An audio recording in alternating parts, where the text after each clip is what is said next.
2026. So I want to call the meeting to order at 5:15 p.m. or 5:13 p.m. Excuse me. Do you have a working agenda? I don't get a working one. There should be an extra one. So maybe. All we got is the regular. Okay. So I'm gonna go to roll call. Bianca is excused for the working. Nicomas Payas, I'm doing roll call. Nicomas. I'm here. Okay. I'm just trying to figure this out. Sorry. Okay. Victoria Finday present. Anne Marie English Defoe Present. Donovan May.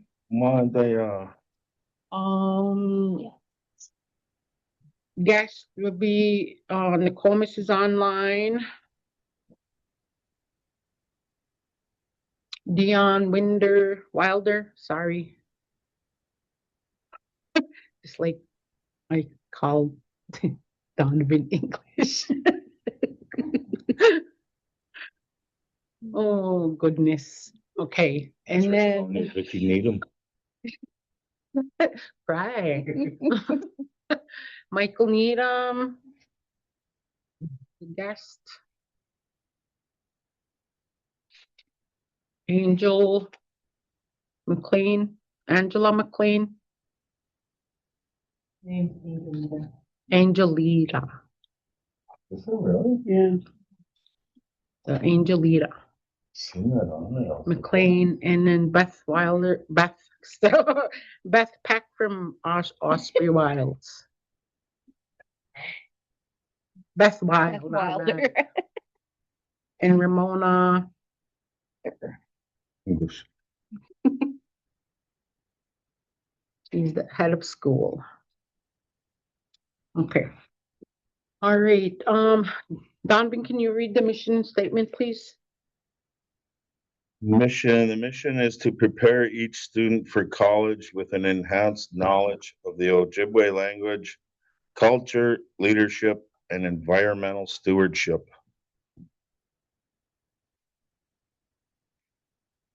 The vision at Endazhi-Nitaawiging, the vision is to create confident leaders grounded in their true inherent identities and to ensure that they are academically, socially, and spiritually prepared to positively change the community and world.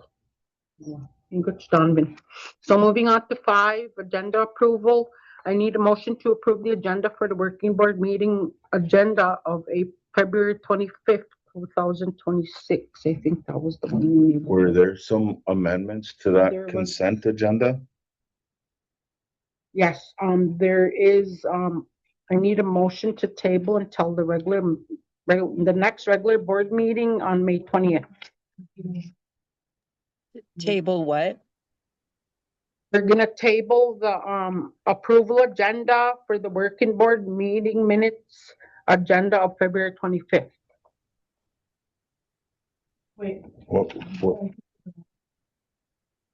What? They're all in here. we're Pardon? tabling number 7 is what you're saying? Tabling,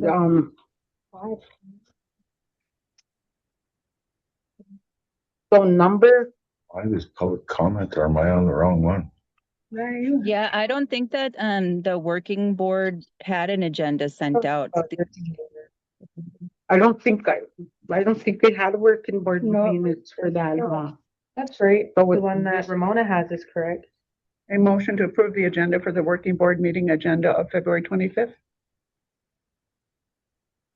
Okay, yeah, that's the working board one. This is different than what I got. I don't think we had the working board, right? We Oh. didn't have a working board minutes for that. Oh, they didn't even put the. No, we just got the regular. This is the wrong one now. Okay. And then the only meeting minutes that were in the email were the ones from February 6th. For the consent agenda. That big long list of meeting minutes that we were supposed to approve or That's for the discuss. regular though, isn't it? Yep, that's for the regular. Okay, but still I don't have them.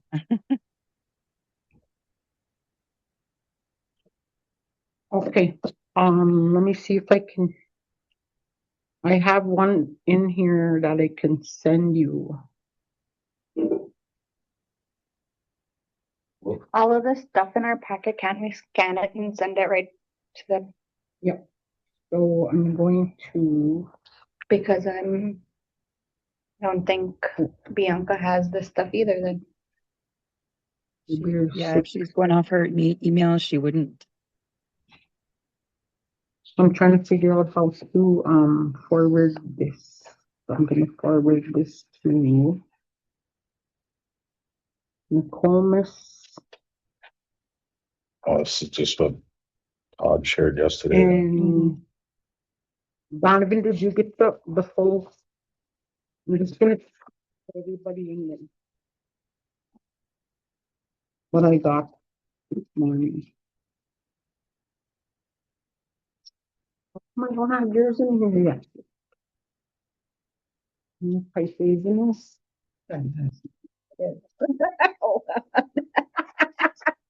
Anne Marie.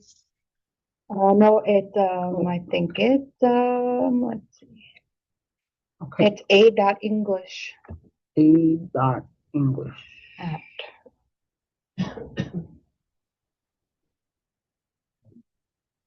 Rapid Lake Charter School. Yours has two N's in it. Is that how you say you pronounce it? That's not how I spell it, but that's how they put it in the system. Okay. English at Red Lake Nation.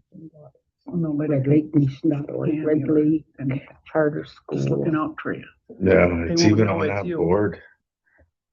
Okay, I don't You're even have to. incognito. Yeah. Okay, there you are.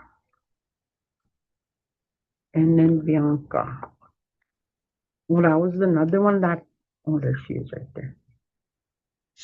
What are you sending? I'm forwarding what the last email that I got from Angel? Yeah.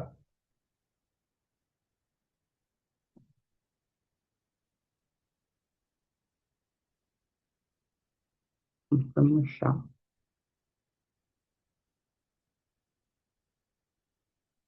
Let me know if you got it in the comments. Did you get it?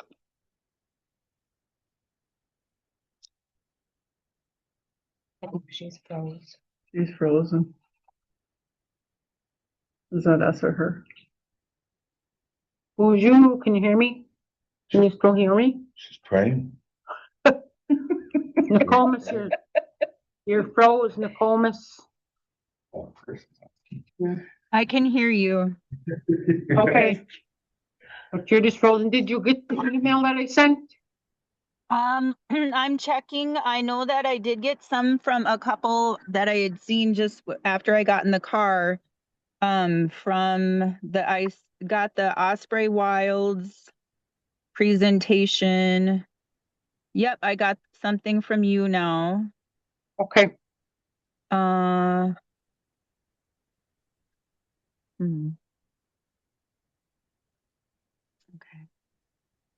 So February 25th, did we, I don't, Presentation. she's gonna be doing that here pretty soon. So.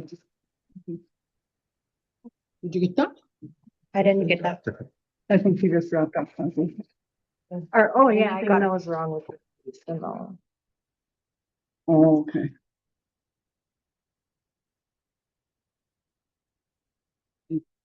I don't have that. These are April 15th to see the working, or did you get that? I got a working. There's a Did you get a working board? I got a working board, but the date was. She's gonna send it out to Nicolas and Bianca.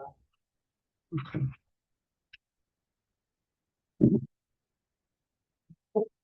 Boards. Okay. So, Nicomas, you mentioned, we didn't have a working board that day. I was trying to look for my minutes.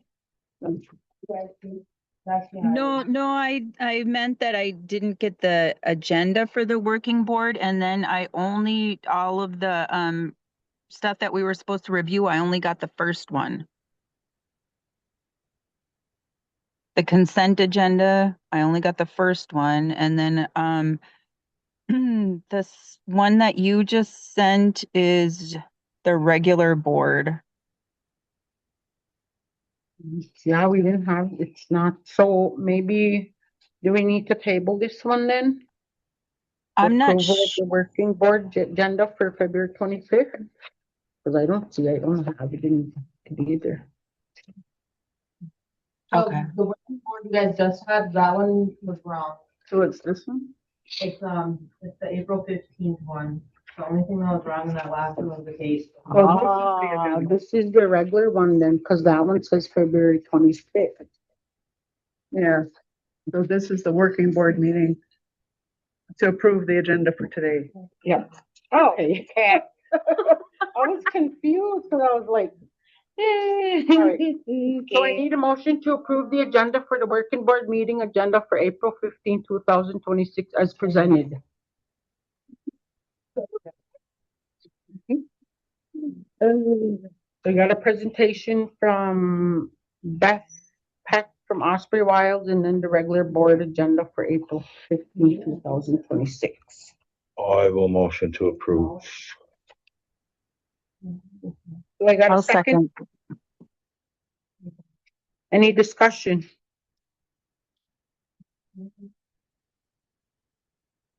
Any discussion? Any discussion? No discussion, so we're gonna go on, move on to the vote on the Comas Pias. Yes. Bianca's excused, Victoria, yes, Anne Marie, Yes. Donovan, May, Yeah.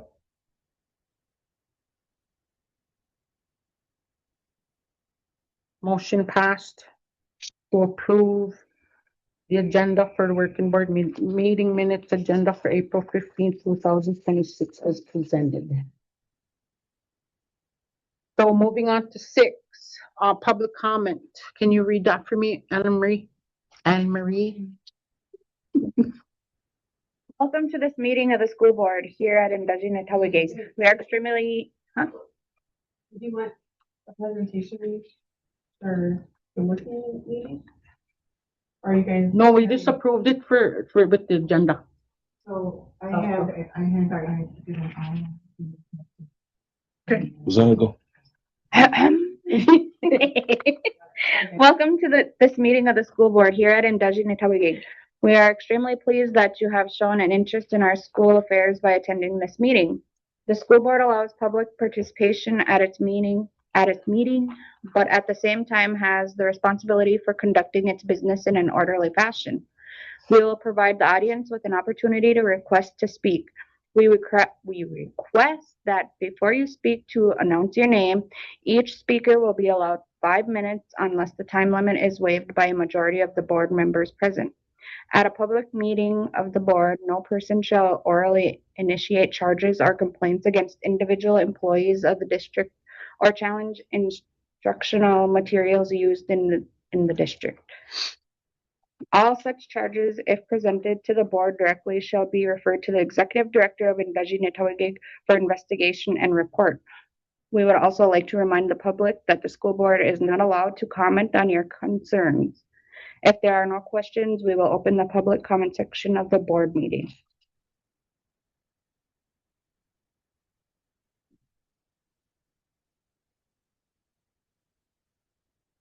Anybody for the public comment? Bonjour, it sounds like we can enter in a statement for public comment at this time. Yes.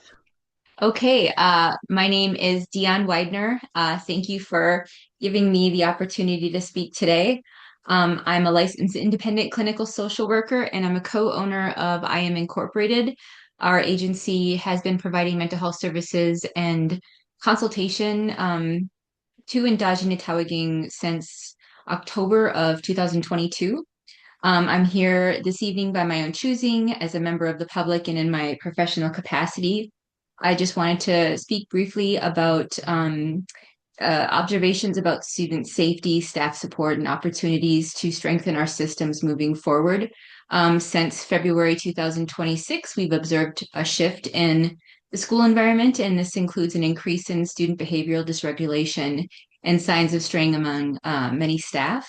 From a clinical perspective, these conditions highlight the importance of implementing strong and consistent and well-supported intervention practices.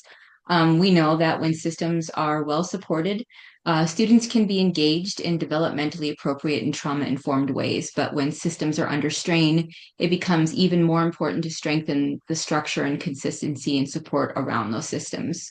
Our role as contracted mental health providers has been historically to support both students and staff and to help ensure that behavioral responses remain safe, appropriate, and grounded in clinical and statutory guidance. We have brought these observations forward to school leadership, and I want to share that we had many productive conversations about some next steps. I feel pretty encouraged by the openness to continue to collaborate.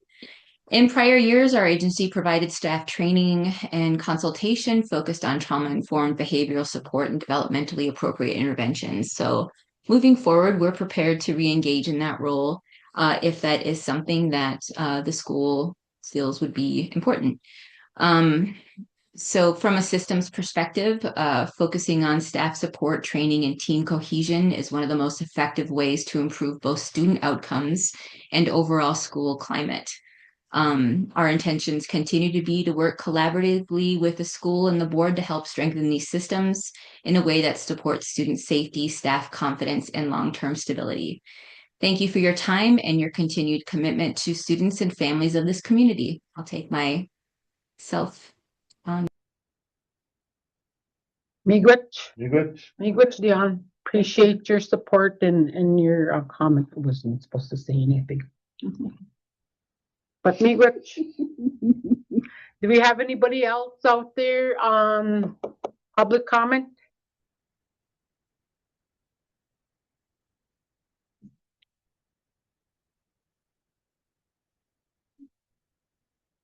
Anyone for public comment? Working, yeah.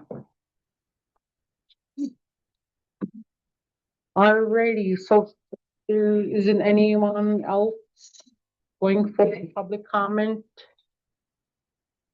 We shall move on to number 7, new business. We're gonna take this presentation off for Osprey Riles and have it in the regular board meeting. So, Doing that. so I need a motion to remove this presentation from the working to the regular. We already approved that agenda. Yeah, you should have moved it before you approved the agenda. Oh. So, what do we wanna do?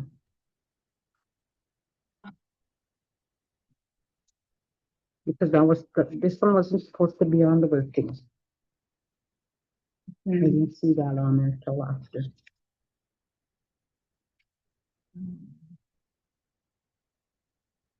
And we move to But amend the agenda?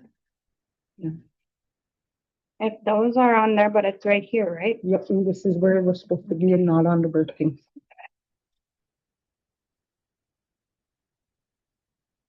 I don't know. You move to adjust the agenda? Well, Amend? I mean, I don't think that we really necessarily need to, right? Need it. Because it's still on the regular agenda Right. Yeah. presentation, right? Two. You have two presentations? Good. Well, one was at the pleasure of Just the for- board about the notice of deficiency. And it Could was we make a motion to modify? where that's at, and that was gonna be in working, and then the renewal presentation about what's coming up. For Oh, okay, in the regular, okay. but I So- can combine them all into one if you wanna move it to regular.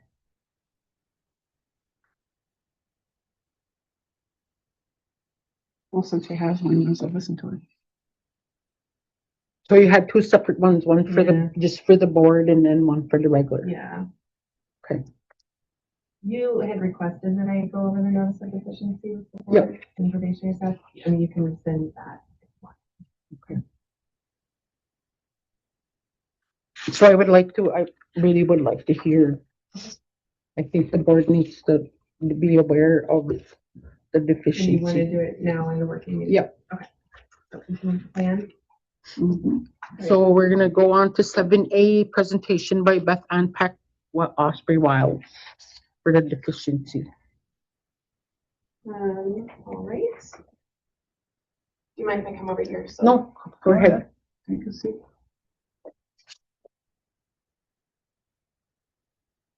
All right, so, the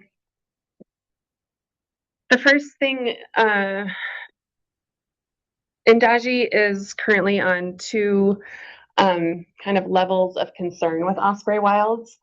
And they overlap a little bit, but Vicky had asked me to come in and just go over with the board what all they entail and what has been worked on and what is still needs, focus. So, the first one I'm gonna go over is the notice of probationary status. That's a level 3 intervention for osprey out of 5, 5 being closure. The notice of probationary status was issued March 4th, and is entirely based on financial deficiencies. So Endazhi is aware of these deficiencies. This is Osprey's way of documenting that we were aware as well and tried our best to intervene and support the school to resolve the deficiencies. So this probationary status was based on last year's audit, the findings of deficiencies in internal controls.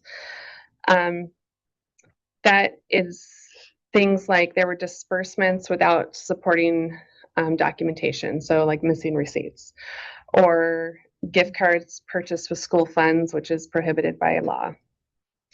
Checks being issued without 2 signatures. That's an important internal control to ensure that more than one person knows what's coming in and out of the bank account.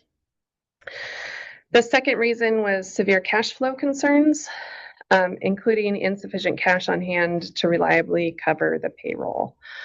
And there's been such cash flow problems that the schools had to delay a number of vendor payments. State law requires schools to make the payments within 35 days. Invoices have been found, unpaid invoices have been found going back to 2022. So it shows severe breakdowns in financial management systems, a failure to consistently and properly communicate the grant-related financial information to the school's financial provider.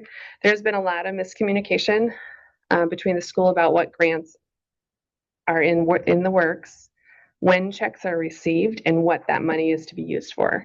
There's been a number of situations where money coming from one grant was used to pay for something that it wasn't allowable for. There's a couple situations where money was paid from a grant for something else, and then the school was not able to get reimbursed for that because it was either not documented or it was an unallowable expense. The number of grants that Endazhi has been gifted with is pretty incredible and awesome for a school. When they don't get managed properly, because a lot of them were reimbursable, the money got spent, and then we didn't have the documentation to get the reimbursement, or it was an unallowable expense. Some grants were out that weren't even touched, so the money had been granted to Endazhi, but the grant had never been followed through on.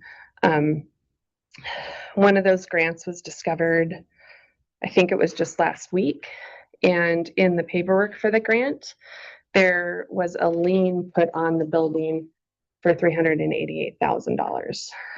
And so I'm still asking the school to investigate what a lien, because a lien in a grant doesn't make a lot of sense to me. My understanding at the moment is that the lien was to be held on the building to ensure that the money was spent in the way it was intended. And once the grantor verified that the money had been spent on the intended program, the lien would be released.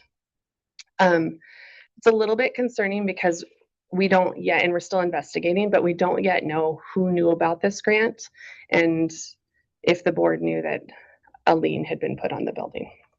So we're still looking into that. But this comes back to the notice of probationary status, that grant management has been a problem. Other parts of this probationary status, material delays or inaccuracy in reporting information to the Department of Ed. So that is the Department of Ed reporting systems. The school needs to report licensure to make sure everybody's properly licensed.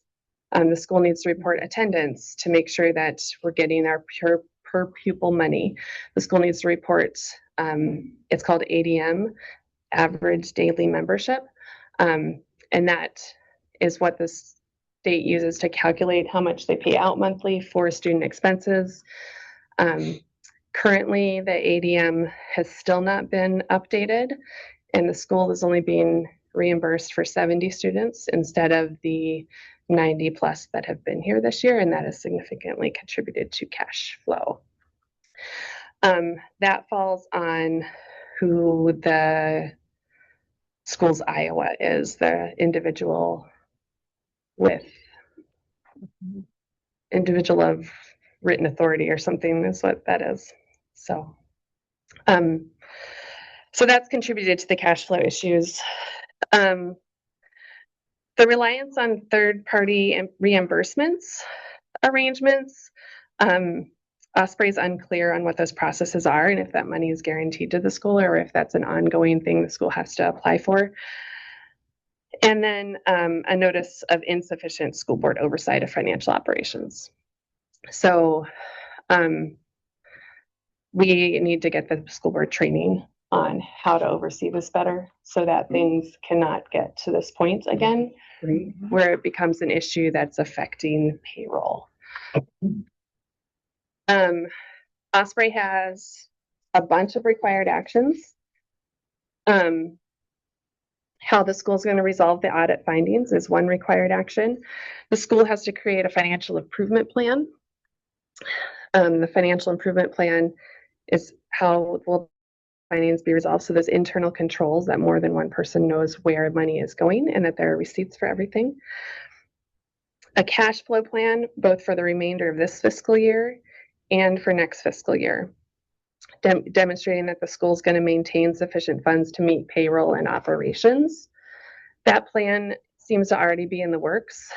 The tribe has issued, I believe it's $100,000 a month to cover payroll expenses, along with some other items. The finance committee is meeting weekly to go over what outstanding invoices can be paid now, what can the school get a payment plan for. You'll absolutely have another finding on the audit about timely payments being an issue. Osprey would like documentation about how the third-party reimbursements work. We don't have a lot of schools that have that privilege of having another entity cover third-party billing. And we're unclear on how that works. If the school has to apply for it each month and then get approval for that month's expenses, if it's just a given and it gets deposited into the account on a given day each month, we're unclear on those and haven't been able to get real clear answers. So that's something we'd like to resolve. Caleb explained that really well yesterday in that finance meeting last night. Yeah. So yeah, my colleague attended. I couldn't be at that one, so I will look at the notes for that. But whatever that explanation is in the financial improvement plan, that's what you guys will want to narrate. Right. This is what's happening. Right. Okay. So financial management systems and internal controls. This relates back to kind of the grant examples I gave you.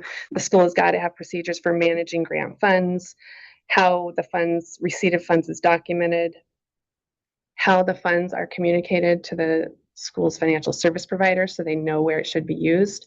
There's been too many instances of funds that were donated to the school being used for a different purpose. And then when the grantor asks for documentation that the money was used in the way that we said we would use it, we can't give it to them. Yeah, I believe that is pretty much resolved. The school just needs to document how it's working now. So I think you're well on your way to your financial improvement plan. A process for tracking accounts receivable is required and third-party reimbursements. There is a new account payable email I know associated with SMS. So they are able to timestamp when things are received and when things are paid. So that seems like it's getting updated. There's still not accurate reporting with MDE for internal deadlines. So for example, the MARS system has not opened again. So we haven't been able, the school has not been able to update ADM. So that ADM number, you guys have been operating on 90 plus students and spending money for 90 plus students, but you've only been getting reimbursed for 70 each month. That's a huge gap. And now with how late in the year it is, that money won't start to catch up till October.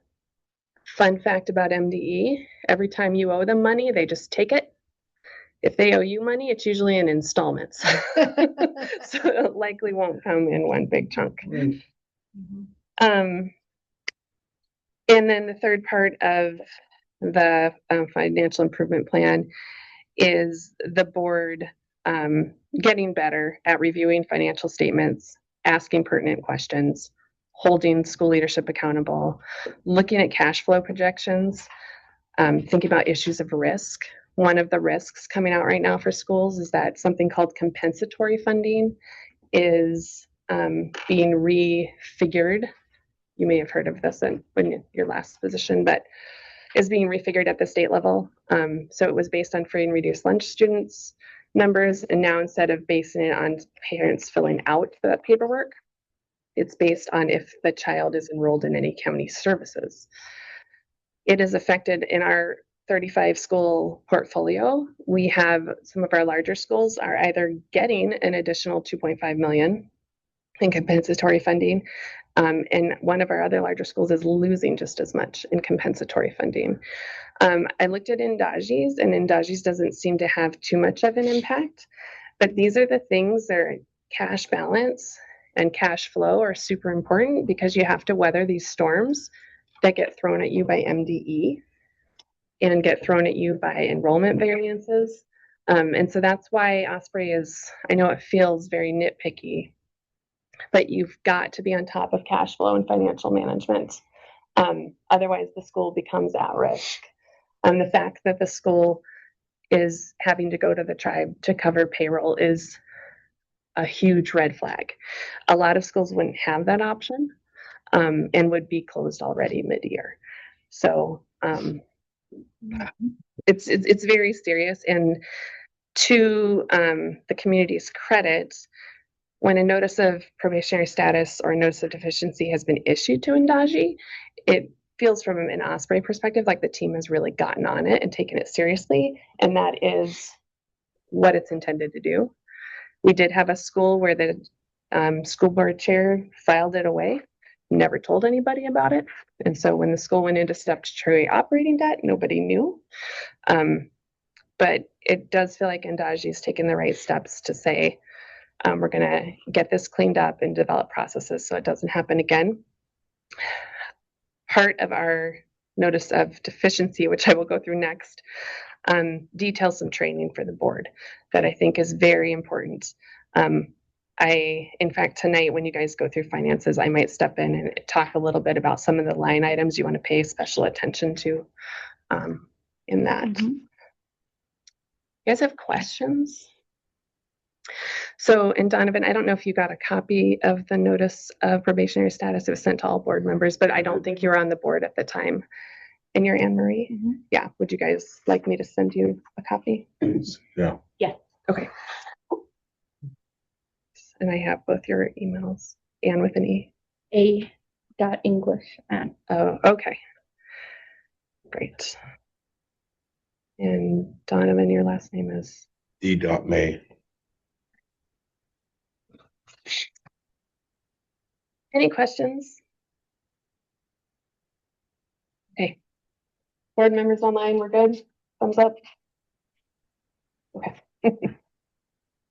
Yeah. All right, now to talk about the notice of deficiency. The notice of deficiency was originally issued in May of 2025. The notice of deficiency really focuses on academics and operations, whereas the probationary status is, the finances are at a more severe point. So a notice of deficiency is a level 2 intervention, probationary status is level 3. In the most recent academic evaluation for Endazhi, Endazhi earned 34% of the points on the academic evaluation. Now, that is, yeah, it's a very low score. It automatically puts the school in a candidate for non-renewal position. So we'll talk through why that looks the way it looks. You guys have 10 goals in Exhibit G of the contract. These are academic goals. Some of them are mission related, like one of them is progress on Ojibwe language. One of them is some activities in progress on the wellness wheel and activities that students are doing around that. Mission related goals are points that schools usually can get like 100% on because it's who you are. And easy to implement. Other goals in there, state testing goals, showing growth. School administered nationally normed tests. The school is currently using STAR. So I know you guys looked at STAR scores in January because I was here for that. So students have tested fall, winter, they'll test again in spring. In past years, that data has not been available to the authorizer because it was either never administered or it was never collected and reported. So in this particular year, we never got information on some of these, on STAR testing, and I would have to look back a couple other items that we couldn't collect data on, and the school missed out on an extra 18.3%. Had those things been completed and the students shown growth, the school's score would have gone up to 52%, which would have put you at eligible for renewal. So the lack of follow through on programming that was promised, and then the lack of reporting of data is where the low score comes from. In addition, I need to bring this up. The attendance scores for the school have been inconsistent. My worry about this is that it's something that MDE will flag. If they flag attendance data and you can't prove the attendance of students, there's a risk of an audit and clawing back money. So for example, attendance was reported at 38% in FY23, and then 100% in FY24 and 100% in FY25. But we know functionally that 100% of students are not here 90% of the time. There's no school in the state that has 100% because kids get sick and kids go on vacation and kids don't come to school sometimes. So I worry about that being flagged at the MDE and if there's going to be repercussions for that. And I don't have enough experience to speak to what those repercussions could be. Ramona might, but the other piece of that is that because the score reported by MDE was 100% attendance, it put your school in that 34% position. So really, if the reality of the data had been reported, the score would have been lower. Does that make sense? Mm-hmm. No, Comus, do you have anything? No, okay. Okay. With the notice of deficiency, we've been issuing about bi-monthly notices, just updating where you're at in resolving some of the deficiencies. Many of them have been resolved. It was things like missing policies that the board has since submitted and adopted. It was items like we asked, this was long before the current financial state, but we asked for like a internal controls plan, a 4-year financial plan. Those things have been received, but will be continued to be monitored, right? Like saying you're doing it, but now at this point in the contract, we have to monitor to make sure that it's actually happening. Right. There's not a lot more to do. It's more things that we have to just have as ongoing concerns or continue to monitor, because we have to make sure at this point, we have to make sure what you say you're doing, you are doing, because we haven't been able to collect the data. I know the leadership team has been working really hard at knocking some of these out. I feel like every week I'm reviewing policy or plans required by the state for board approval, just making sure they're compliant before they come to you. The big thing is UFARS and MDE data and MARS data have got to get updated to MDE, or you get no funding. The lease aid debacle, where the lease aid got clawed back, these are operational pieces the board has to have oversight of.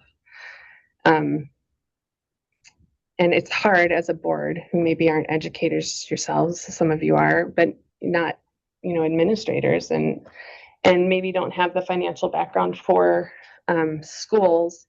It's hard to know how to monitor these things. And that's why we are requiring, I think it's a May Minnesota School Board Association training. And then the trainer is also going to help you develop a plan of action for what and how the board should be monitoring different things. I could go into a lot more detail here, and I would be happy to talk to any board member after the meeting, but I think that's enough for the moment. Yeah, I think that's the one that I just talked to Jola about, state board. Mm-hmm. Mm-hmm. So she was looking into it to see whether or not that was something that we could either bring in to be able to train the whole board. Well, it's an online training that I think you guys can all take together. I think it would be great. This is just a suggestion. I can't manage you. It would be great to do it in one room together, so you can hit. So we all get And then be like, oh, that's a good idea. We could work our agenda this way to make sure we're checking on it. But these are also things that when your executive director or your head of school is giving a report, these are the things you want to look for. Right. You want to look for, what is our ADM? Is that consistent with our budget? Okay, did we have any unexpected line items? Did all the checks clear? Are some outstanding? Where are we at with grants? I think there's probably 7 grants going on right now. Right. Where are we at with this? It's tedious, but it's required, because we're all humans and the ball will drop at some point on anything, intentional or not. And so the board has to have oversight of this because it got too far. Mm-hmm. And Osprey does not want Endazhi to close. And so this is our way of documenting and then saying, here's the things that you need to do. Let us know what support you need. But in the end, all that decision making on who's responsible, how you hold them accountable, that has to come from the board. And those are tough conversations to have. Mm-hmm. Very interesting. Yeah, and to dispel some, like, this kind of stuff doesn't happen overnight. You don't get to this point in finances. And it's hard. Being a school leader at a small school is hard. There are a lot of balls in the air. And that's where, yes, we're a voluntary board, but we have to dedicate and get our fingers dug into this. So as always, I attest to that. as always, I am available to any board member who wants to talk at any time. You have my phone and my email. I really, except for the 2 board members, I speak to the board quite often. Teachers have called as well. So always open. Well, thank you, Beth, for your presentation. Thank you. Any good So moving on to 7, new business C, reviewing regular board agenda for April 15, 2026. Oh. This is.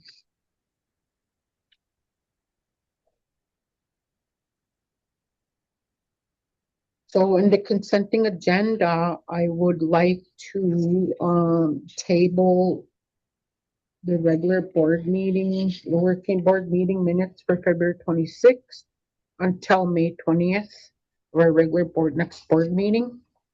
See that date again?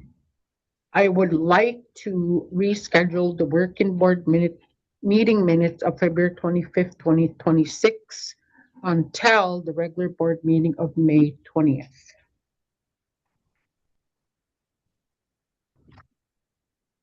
Just the working board or the regular board too? It's the working board. Because you have minutes for the 25th, right? Right? I wasn't on, was I on here on the 25th? I'm trying to remember what. No, that's when I just got put on the 25th. So no, I wouldn't have those minutes. So that would have been considered the working board minutes, right? So the working board minutes was when we have, those are in here. But the regular board minutes, The regular board minutes are not. okay, I had it right then. My bad. So table the regular. So table the regular board minute approval until the next regular board meeting on May 20th.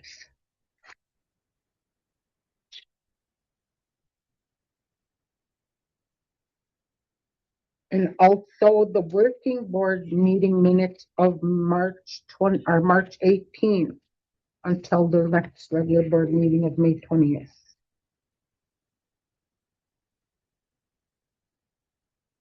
So those are the ones that aren't in there.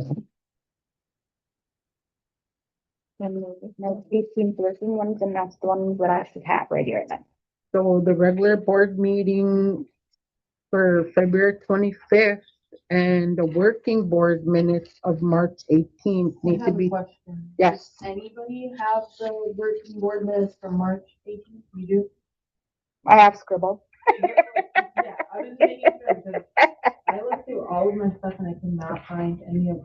I have But I some had the scribbled. regular board. Okay. Yeah. Okay. So those will be ready in May. Yep. Okay. It was the working board of March 18th. Mm-hmm. Till May 20th, because they haven't been transferred. They haven't. So the regular board meeting of February 25th have not been transcribed yet. And the working board minutes of March 18th haven't been transcribed yet. So 3 in total, right? Two. These two. This one, this one. So the regular board meeting of February 25th and the working board meeting minutes of March 18th need to be reviewed on May 20th. So those are the only changes.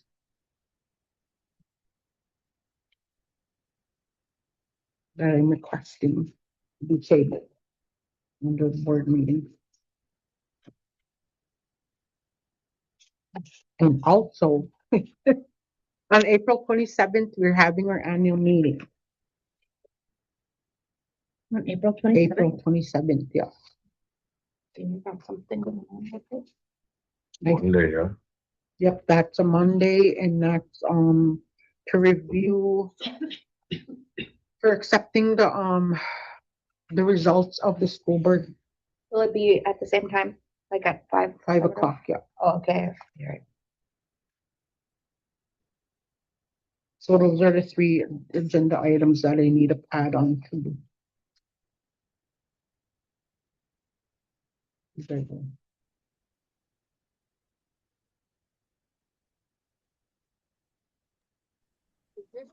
I'm on my way in. Okay.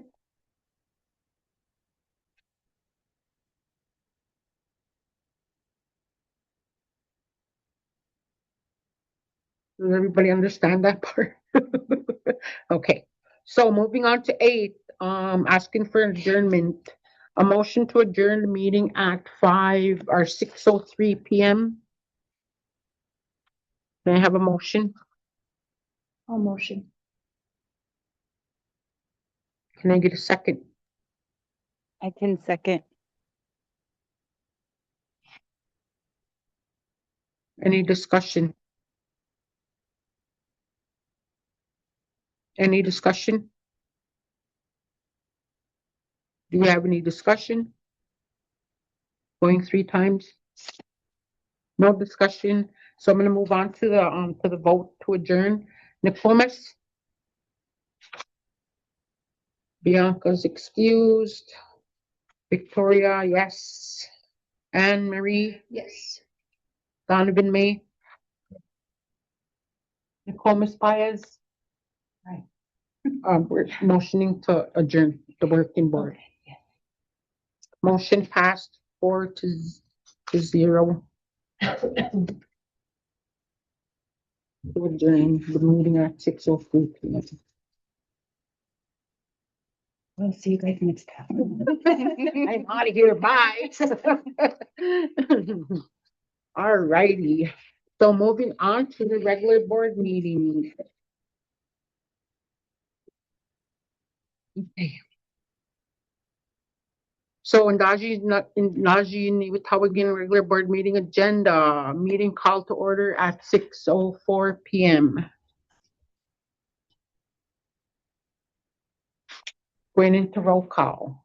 Bianca Mendoza, Present. Nicomas Paez, Present. Victoria Fine present, Anne Marie, Present. Donovan May. Well, there. So we have Mike Needham, Sylvia, Sylvia Fred, Beth, Peck, Brenda,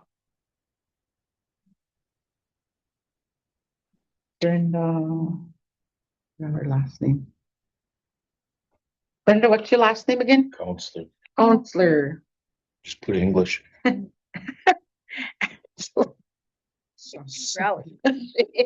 Ramona. Oh my gosh, I'm never gonna leave that down. He's not gonna let you forget that ever.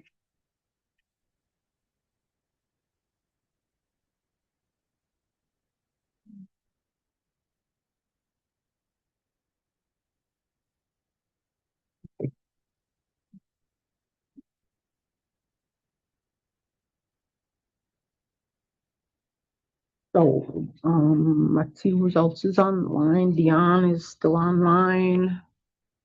Carlos is online.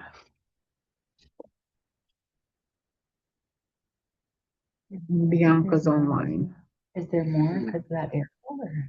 Todd is here. Todd, hey Todd. How's it This going? is Tally too. It just says Samsung on mine. Okay. How do we get them to, are we all? Is that touch screen? Click OK. Click OK. Alrighty. Well, Joel is on, Rochelle's on, okay.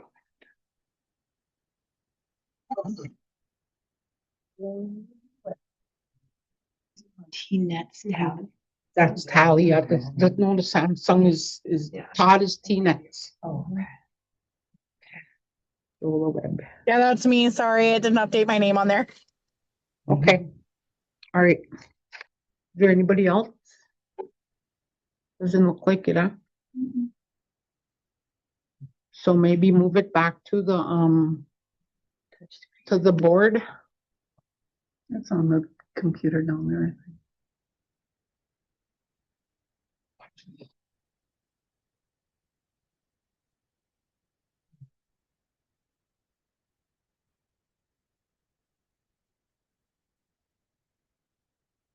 Okay, how come it's not online? Okay. I needed to have it for You can see yourself? so I can see myself and smile. There you go. Oh, no, turn it up, turn it up. Alrighty, Anne Marie, can you read the mission and vision, please? Mission. The mission is to prepare each student for college with an enhanced knowledge of the Ojibwe language, culture, leadership, and environmental stewardship. Vision. At Endazhi-Nitaawiging, the vision is to create confident leaders grounded in their true inherent identities and to ensure that they are academically, socially, and spiritually prepared to positively change the community and world. Thank you.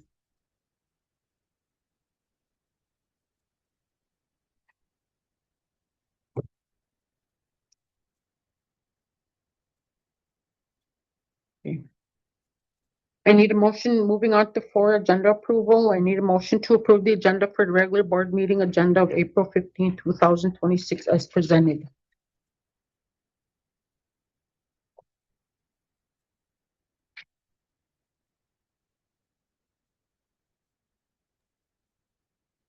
A motion.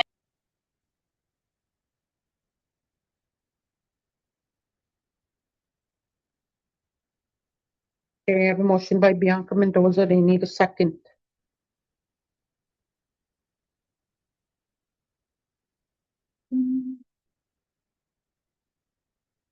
I'll second. Any discussion? Any discussion? Were there some changes to the agenda that we needed to make? Yeah, we were tabling the consent agendas of February 25th, the regular board meeting, and also the working board meeting minutes of March 18th to be presented on May 20th. And also adding the April 27th at 5 p.m. the annual meeting.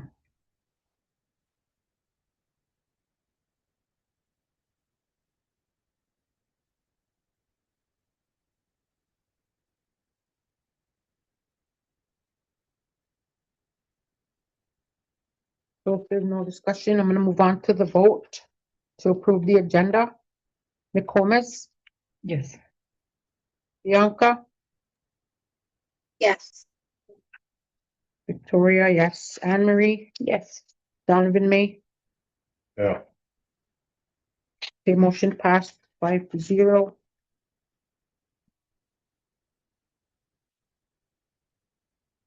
Okay, moving on to public comment. Well, welcome to this meeting of the school board here at Endazhi-Nitaawiging. We are extremely pleased that you have shown an interest in our school affairs by attending this meeting. The school board allows public participation at its meeting, but at the same time has the responsibility for conducting its business in an orderly fashion. We'll provide the audience with the opportunity to request to speak. We request that before you speak, please pronounce your name. Each speaker will be allowed 5 minutes unless the time limit is waived by the majority of the board members present. At the public meeting of the board, no person shall orally initiate charges or complaints against individual employees of the school district or challenge instructional material used in the district. All such charges, if presented to the board directly, shall be referred to the executive director of the Endazhi-Nitaawiging for investigation and report. We'd also like to remind the public that the school board is not allowed to comment on your concerns. If there's no questions, we'll open the public comment section of the board meeting.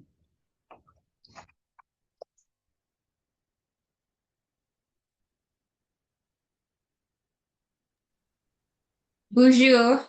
My name is Dion Widener, and I did speak at the working meeting, but I do have something to share during today's regular board meeting. I would just like to add that I am incorporated is an Indigenous mental health practice, and we specialize in trauma-informed care.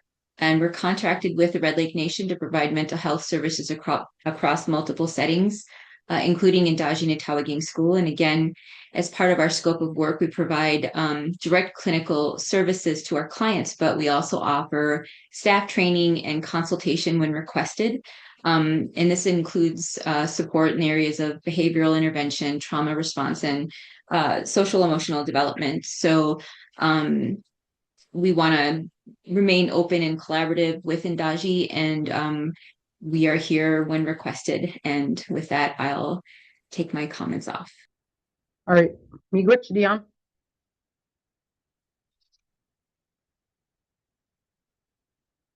Mike Natum, worker here, community member. It was a while back when I brought up, one of the bylaws, section 8.2. One of the board members was a parent representative, elected parent representative. And in the bylaws, it said any director who is elected or appointed as a parent or legal guardian of a currently enrolled student at Endazhi-Nitaawiging and no longer has any students enrolled at Endazhi-Nitaawiging shall be removed from the school board. And such removal does not require a vote of the board for that. And after I brought that up, one of the board members switched titles very next day as I seen it on our website as well. So that was kind of a little bit concerning to me. Just continue on under a different title without being re-elected at the next election time as a community member. There's more I could say, but as I seen some stuff on Tuesday as well, but I don't know if I should bring that up. That's all I have. Miigwech. Sophia Fred, community member. So I passed out page to all the board members and guests here, and I think one was emailed to Bianca. I'm just going to read what's off of it. Fiduciary duty. The board has a legal obligation to follow its governing documents. Endazhi-Nitaawiging's legal governing document is the bylaws, which is aligned with Minnesota statute. Bianca Mendoza is an unauthorized board member participating in board deliberations. She has participated in votes, and I am challenging the validity of the results of those votes. Under Endazhi-Nitaawiging's bylaw, Article 4, Section 8.2, the removal of a director who no longer has a student enrolled in the school is automatic and does not require a vote of the board. It states, quote, any director who is elected or appointed as a parent or legal guardian of a currently enrolled student of Endazhi-Nitaawiging and no longer has students enrolled at Endazhi shall be removed from the board, end of quote. No individual on the board of directors has the power to override the automatic removal mandated by Section 8.2 of the bylaws, which means Bianca Mendoza should have automatically been removed from the board on or around or about September 2nd, 2025, because her children were unenrolled from Endazhi-Nitaawiging. Section 8.2 explicitly states that the same director may only seek election or reinstatement by board resolution, which is a separate process from their prior director position that was based on eligibility with having a student enrolled in Endazhi. Under the bylaws, vacancies must be filled by a vote of majority of the remaining directors. To date, there has been no election to reinstate, no resolution or vote in any public meeting. Further, the qualified list of nominees for the upcoming election was finalized on April 9th, and no retroactive additions can be made without voting, violating the 15-day notice requirement to the community. A screenshot of the publication can be provided upon request. The board is aware of this violation. The board was first made aware by a community member on the February 25th, 2026 special meeting. At that meeting on February 26th, despite the recital of the Section 8.2, the board's governing document, the board continued business with an unauthorized board member, Bianca Mendoza. The minutes reflect this occurred at that meeting. Based on the facts, Board of Director Bianca Mendoza ceased to be a parent representative at the moment her children were no longer enrolled at Endazhi-Nitaawiging on around September 2nd, 2025, as stated above. At that moment, a legal vacancy was created by operation of law. Unauthorized title shuffling. I do have screenshots that show Bianca Mendoza as a parent representative the day after the special meeting. And around March 1st, her title was changed on the website to community representative.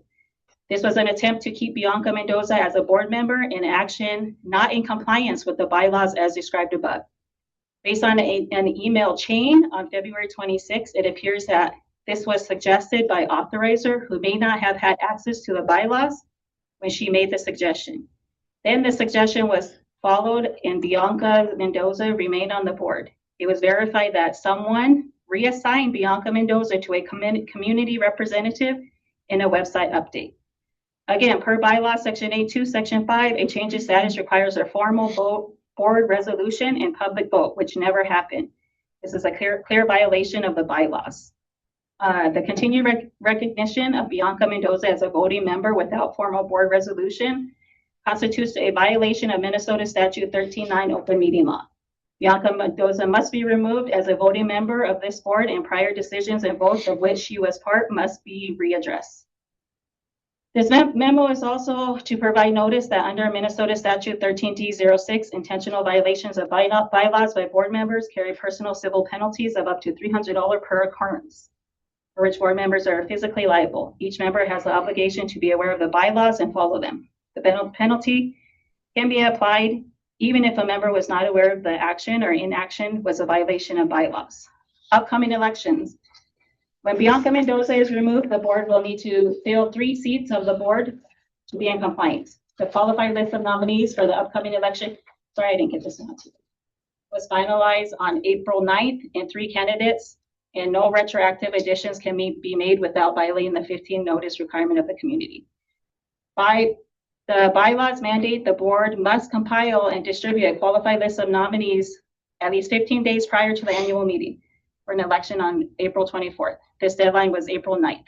The list has already been distributed and posted to the school's website. I do have screenshots to show that 3 qualified candidates were posted on April 9th to fill 2 seats. Per bylaws, Article 4, Section 1, the board must include, again, 1 licensed teacher, 1 parent, and 1 interested community member. The board currently is in compliance with the Endazhi-Nitaawiging bylaws and state requirements. Attempt to rig the election.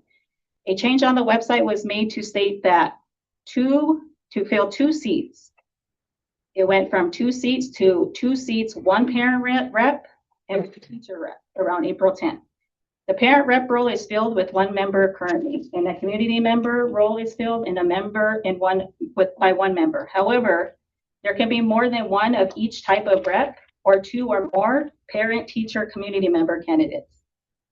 Malice intent by adding a parent label to the seat that could also be filled by a community member after the candidate list was finalized clearly demonstrates an attempt to disqualify a valid community member candidate who was already on the qualified list. Because the at least 1 parent requirement is satisfied, an additional open seat are general or at-large seats. By labeling the second open seat as parent rep only, the board is effectively disqualifying the community member candidate without a vote. This is an open general seat available to any qualified parent or community member. Restricting the seat to parent reps is a deception practice that violates a fair and open election. This constitutes rigging an election and an unlawful exclusion of a qualified candidate. Bylaws do not allow board members to gatekeep seats. Every seat filled by appointment this year must be open to all qualified candidates, parents, and community, to ensure voters determine the composition of the school's leadership. Again, screenshots can be provided to show where that difference took place. Serious inquiries the public should hear answers to. By what legal authority was Section 8.2 bypassed, referring to the board resolution requiring to remove a parent rep once they no longer had student enrolled? And who ordered the title shifting? Who ordered the webmaster to change these titles and ballot descriptions? Why are these changes made only after it became clear that a community, Darwin, a candidate, was running for the seat? Fail to rectify the ballot restriction by the date of the election will result in a formal grievance filed to the Minnesota Department of Education as a challenge to the legal validity of the board's composition moving forward. Oh, English.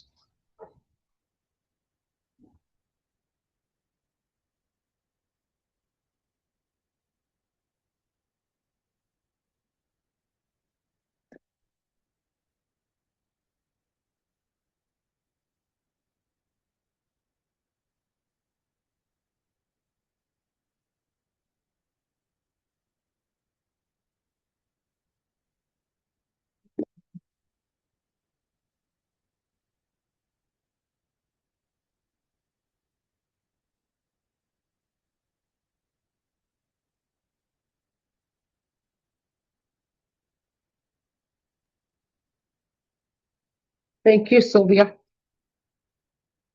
Do we have any more public comments? I have some public comments. Sorry, give me a moment. I can turn on my camera. Nego. Hey. Kelly? Hi, bonjour. I just wanted to follow up following financial stuff going on at the school, just for full transparency. And I previously submitted some stuff about just being aware of that. I'm really optimistic hearing that Osprey Wilds is going to be doing some training. I think that's so necessary for the board to be able to review things with like a separate viewpoint from the voices that they're hearing the reports from, so that they can have an unbiased opinion and look at those things. I would like to request, and again, Osprey Wild says that they're going to have someone helping with those, is I had arranged the after school programming with the science station. I have spoken to Donovan about this, and he has communicated with me that it's being taken care of, but I would like to request some sort of formal reach out to them. We previously had some inconsistencies with saying that we paid them when we did not, and paying them not quite the full amount. And they are education based just like us. So I reached out to the head of the Headwaters Science Station and it was very transparent. I was like, hey, we value this relationship. Please, like, we're working on it.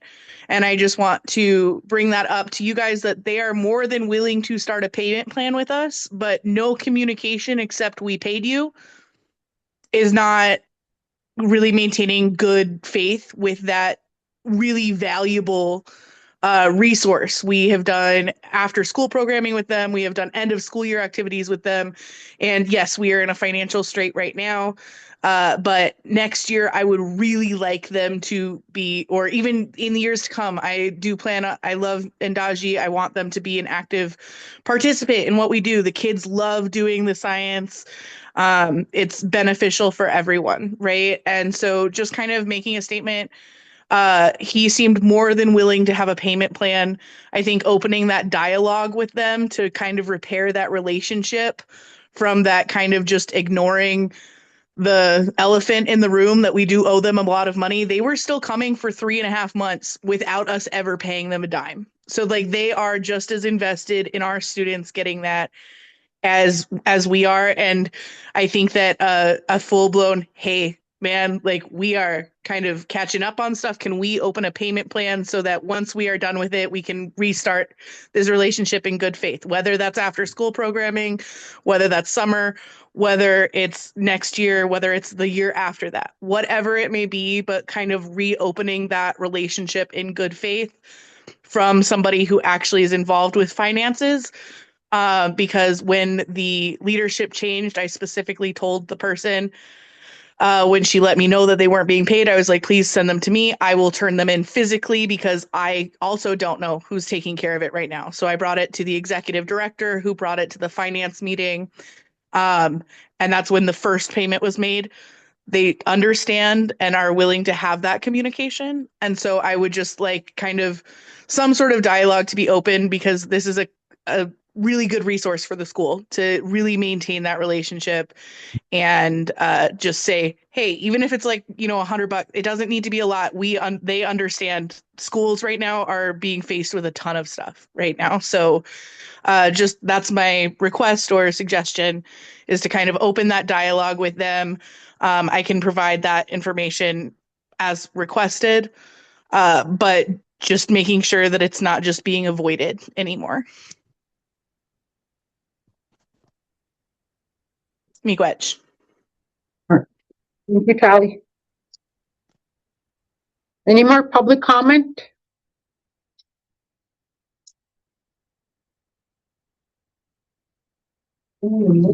Any more public comment? Hi. Hi. Vicky. My name is Lily Welly. I have been working at Endazhi on and off since the fall of 2022. And I just wanted to voice my concerns to, sorry, I've got a dog on a leash here. Okay. I just wanted to voice my concerns about trust in the institution. If we are in charge of educating and helping with the social emotional learning of these children, that the compliance on the board isn't up to the statute. We spoke earlier months ago about 8.2, and I think the activity, there's obviously been people doing things about who's on the board, but if it's not done in a proper way, I think this will cause a lot of loss to our community, and which we need. We're community based, and I think it's also going to have us lose more students, since we have been losing students with the loss of our principal.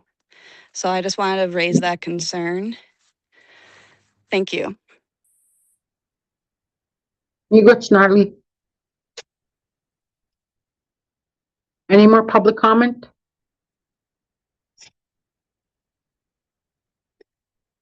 Any more public comment? I'll make some comment. My name is Endazhi. I'd like to say to the board, my name is Brenda Counselor. I've been like a substitute teacher and a teacher and helping out for the last 4 years. And in the last 4 months,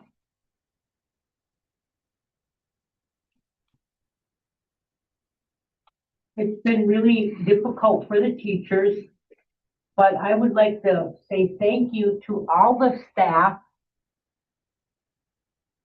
who are coming every day with no principal, no director, but every day just to be here for these children. Now, they don't know exactly everything that's going on,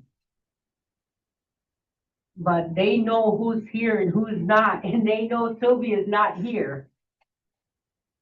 And now they know Nate is not here. Now they know that Dan is not here.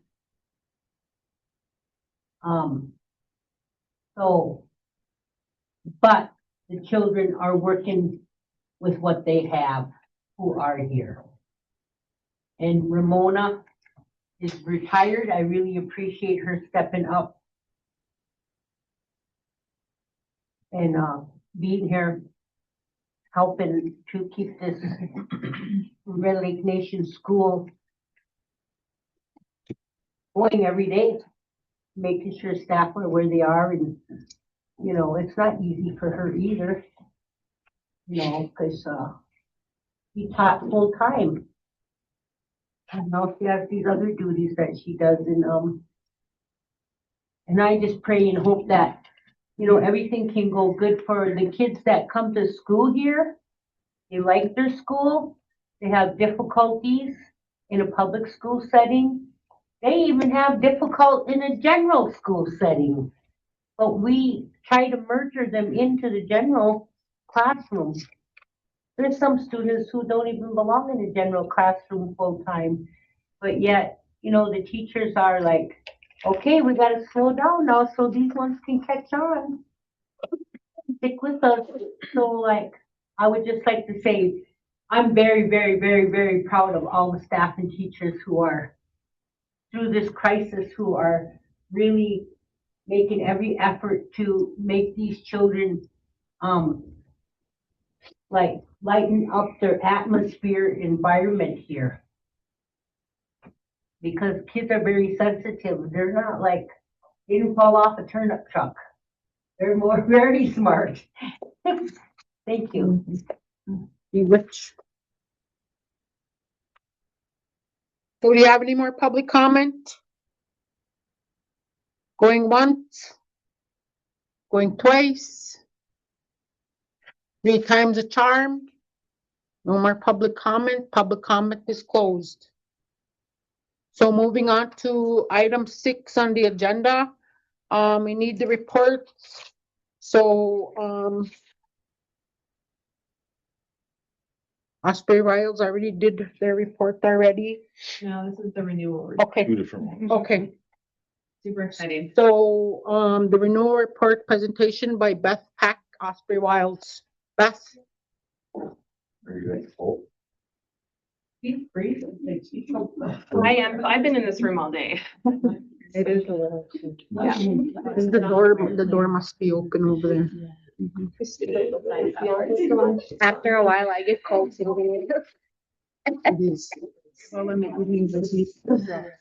All right, so board members, in front of you, you've got 2 documents that one is very colorful, the renewal decision tree, and then there's a grid that says school copy on it. I apologize, these are my handwritten copies. So We don't have that. I don't think so either. I asked. Oh, you got it? Yeah. They passed them out there.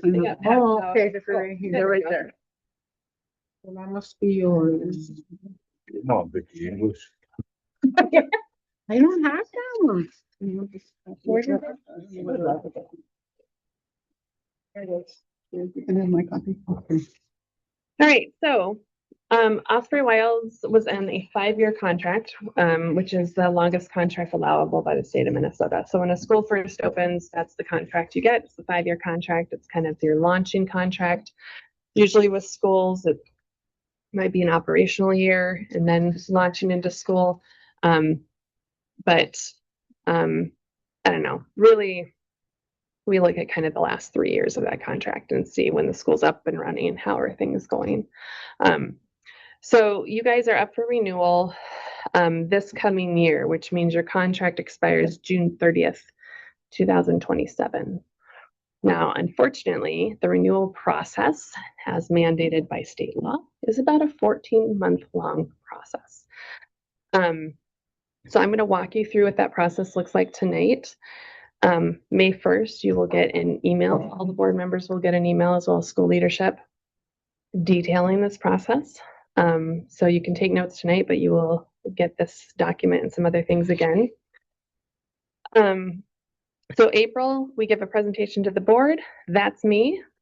And telling you what to expect. May 1st, you'll get that introductory email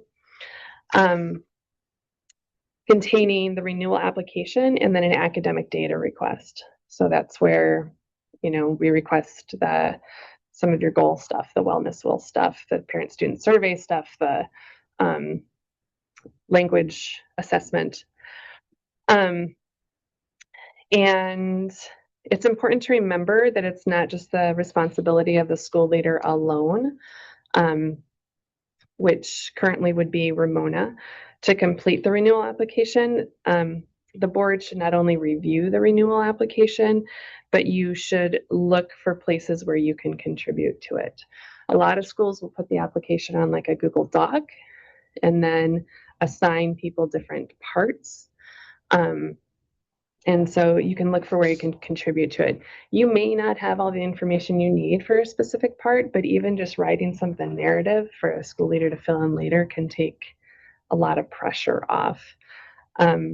So please be active participants in it, especially the questions about governance and school oversight, and then informing the strategic direction of the school. The application has 3 parts. Part A is about contract fulfillment.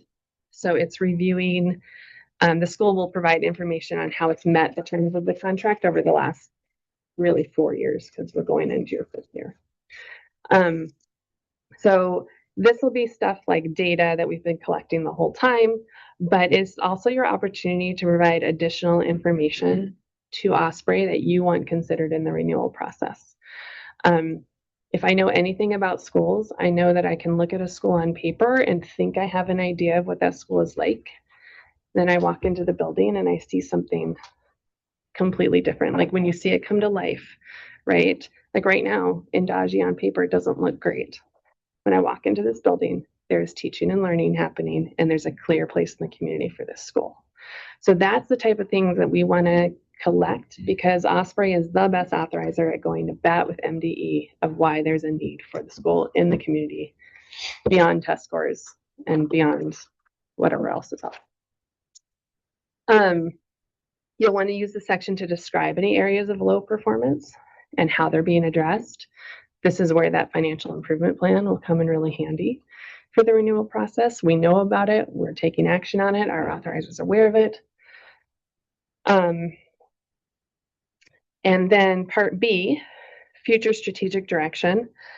I don't know if this is really, I'm not sure if this is something Endazhi is going to do, but some of our schools that have been in existence for a really long time, like I work with a school that opened in 2005. Well, since 2005, in the last 20 years, the demographics around the school have greatly changed. They're in Brooklyn Park. They were at one point serving an all-Hmong population. They are now serving more of a West African population. In addition, their mission and vision didn't work with post-COVID kids. So they took the opportunity in renewal to revise their mission and vision and goals. I don't know if that's the case for Endazhi, but it is a time to look at, are we thinking of adding programming, cutting programming, changing programming? That's a possibility when you go into renewal. Strategic planning, which is really required in your notice of deficiency anyway, is a plan for how to move forward in better ways for operations and finance. And then part C is proposed performance outcomes. This is the cool part. You'll get to go back to Exhibit G, which is those academic goals where I was talking about we haven't been able to collect a lot of data. You can revise those goals and look for goals that your school can achieve on. The mission related outcomes in specific, it's been real hard for the school to meet those goals. Let's revise those mission goals, and make them goals that we know the Endazhi kids can thrive in. That way you can score really high on that academic performance, and then we don't have to worry about non-renewal. Right. Same thing with the environmental literacy plan, that's Exhibit H, your environmental goals. Zabines has been on that lately and really working through it to make sure that those goals are met. But you can revise those goals as well to mirror your programming. There's some things in the environmental literacy goal, like the Sugar Bush experience is not there. Well, that'd be a really easy one to add, and I know there's been a lot of talk in the community about wanting to bring back things like trapping, tanning, all the kind of seasonal activities that get done. Those would be great to put into the environmental literacy plan, because it's just a given that you guys will excel at that because that's where your passions lie. September 15th, that renewal application is due. So really it takes a lot of work of the staff over the summer. Now, when I say it's due, it has to be board approved and submitted on September 15th. You're gonna wanna have it for review at your August board meeting. And likely, because you guys usually meet mid-month, you're gonna need a special meeting to approve it in September. Okay. I'm doing pretty good. It's only my second time. The board must sign the application that it's been approved. During September and November, myself and a group of colleagues will come up to Endazhi for a visit. It's a really robust site visit. We talk to as many people as we can. We also do a ton of just the nitty-gritty stuff. We check the dates on the fire extinguishers. We look for a lockbox in the nurse's office. We run around the building to make sure all the doors are locked for security. We go through the kitchen and make sure that that's up to code. And we go through health forms, making sure that you're keeping records. So a group comes up. It tends to be, schools tend to see it as a very intense site visit. We are not determining renewal based on that day, because if anything goes wrong, it always goes wrong on the day when the authorizer's in the building. And it is one of about 1,000 data points that we collect. So it is not a high stakes day. There's just a lot of us checking a lot of boxes. Okay, so just be yourselves, have your program run the way it runs. and everything will be fine. So by mid-January, after those visits, and we compile all this information, review your application, we will send you a draft renewal eval. These are all the areas, and so it's based on the academic framework, the operational framework, governance framework, financial framework. You guys as the board will review that, and you have 2 weeks to basically respond and say, this is wrong. You know, you had misinformation, add this instead. Or we understand that we came up short in this area. We would also like you to consider that we did X, Y, and Z really well. Take advantage of that. We will, it's not promises that things will get reworked into the renewal, but anything that adds value to that renewal application, we'll add back in and send it back to you, as well as taking it to our office. Will review the final one that takes into consideration all of your additions, and we come up with a recommendation that we send to our charter school committee. So our board at Osprey Wilds has a charter school committee.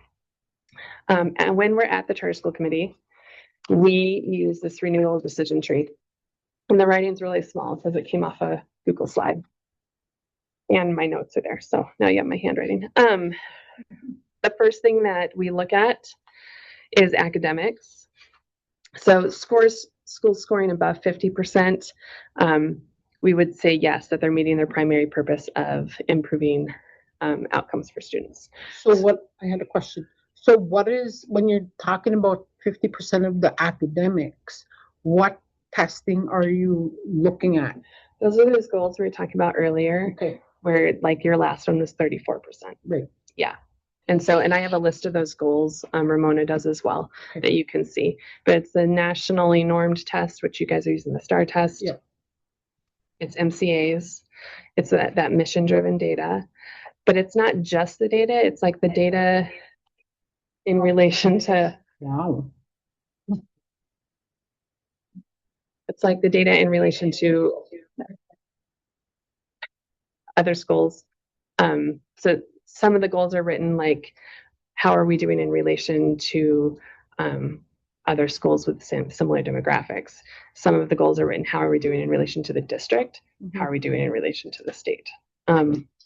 Just depends on how your goals are written. Okay. So if you're above 50%, it's a candidate for renewal. If you're below 50%, it's not a candidate for renewal. Is that an automatic disqualification that you're not going to get renewed? No, because we're Osprey Wilds and we work really hard to keep you open. But it gets harder to convince our board that we're right. Okay. So the next step we look at is the environmental education. Now, this is a slam dunk for you guys, as long as we can get the reporting. That's been an issue in the past, but the reporting and the data. So did the school meet its environmental education goals?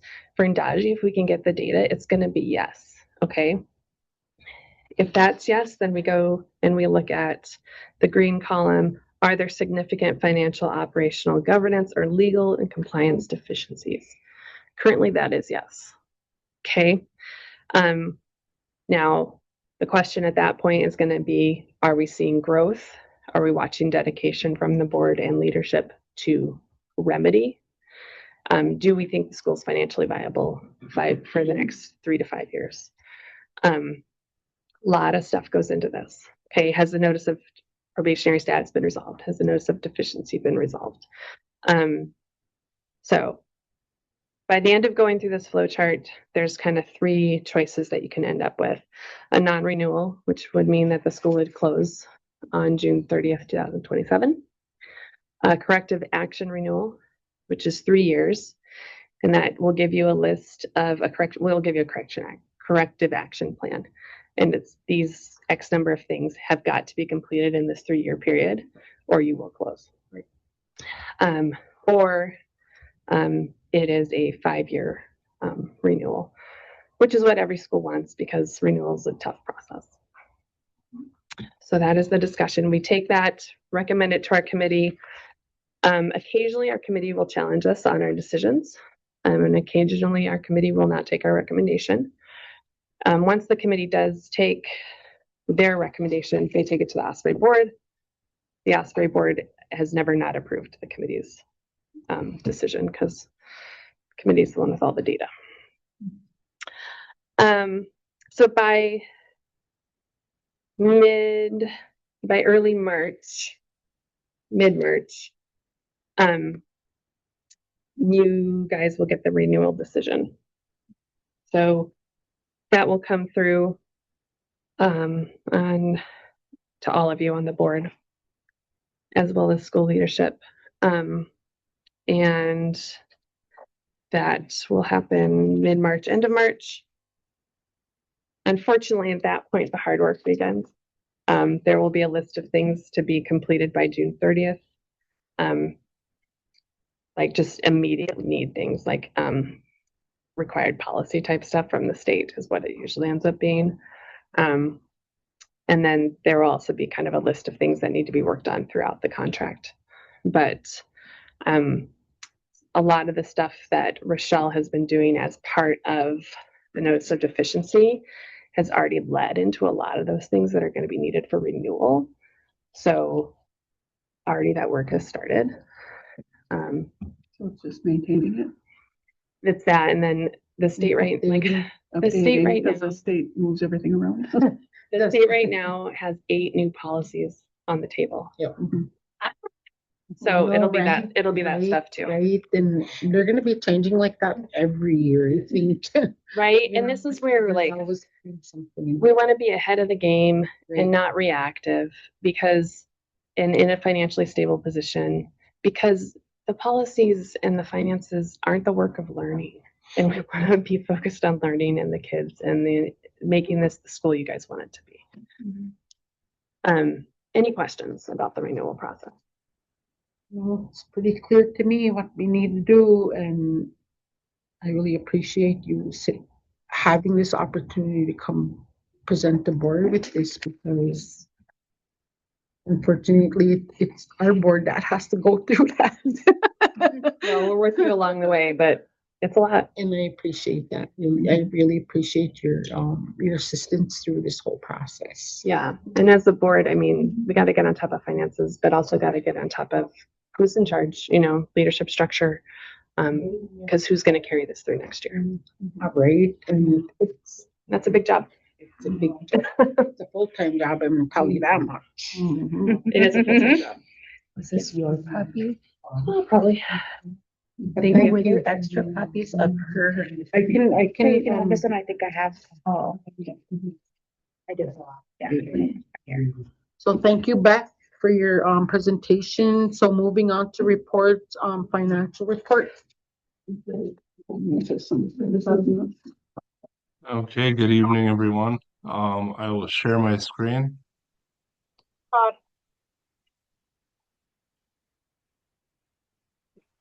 Let's see.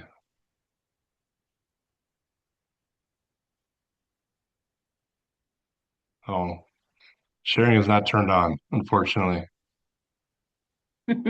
For us or from you? Yeah, we can hear it'll you be on over your here. end. I just can't share my screen. Hey, hang on, they're gonna try to fix it, okay? Okay. Your screen. It's, That would be ours. yeah, there. He needs to have permission. Is it that little green button? No? There's the, in the food.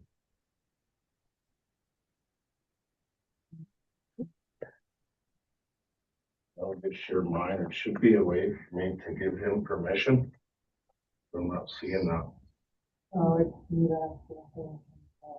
up there at the end, see the record host. Endazhi, school board, me. Angel, you're taking care of it?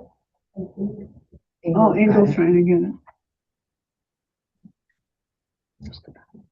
Okay. That's what you need to do, is make him a host or. It's not my recording.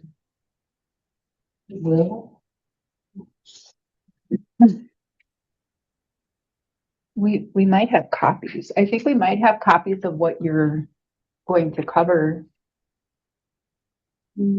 Okay. I think it's the same stuff from last night, right? Okay, you should be able to know. Okay. There was an try it. update to the cash flow that I made later this afternoon after Rochelle and I met with Caleb.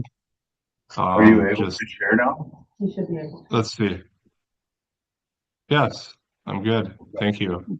Oh, can we wait a minute? We just had someone walk out, use the restroom. Our board chair had to Sure. use the restroom. We're all trying to hydrate.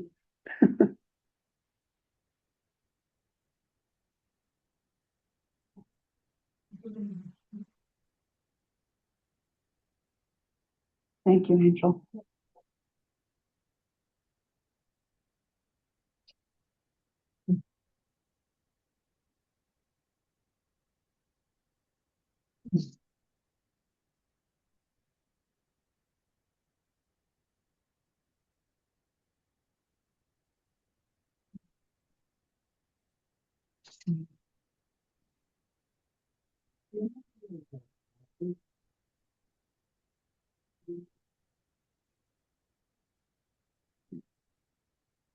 Did they lock us in?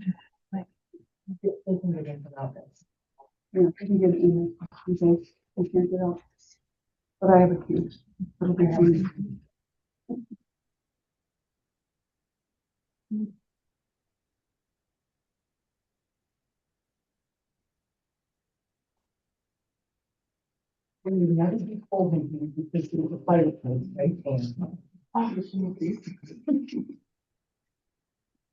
Okay.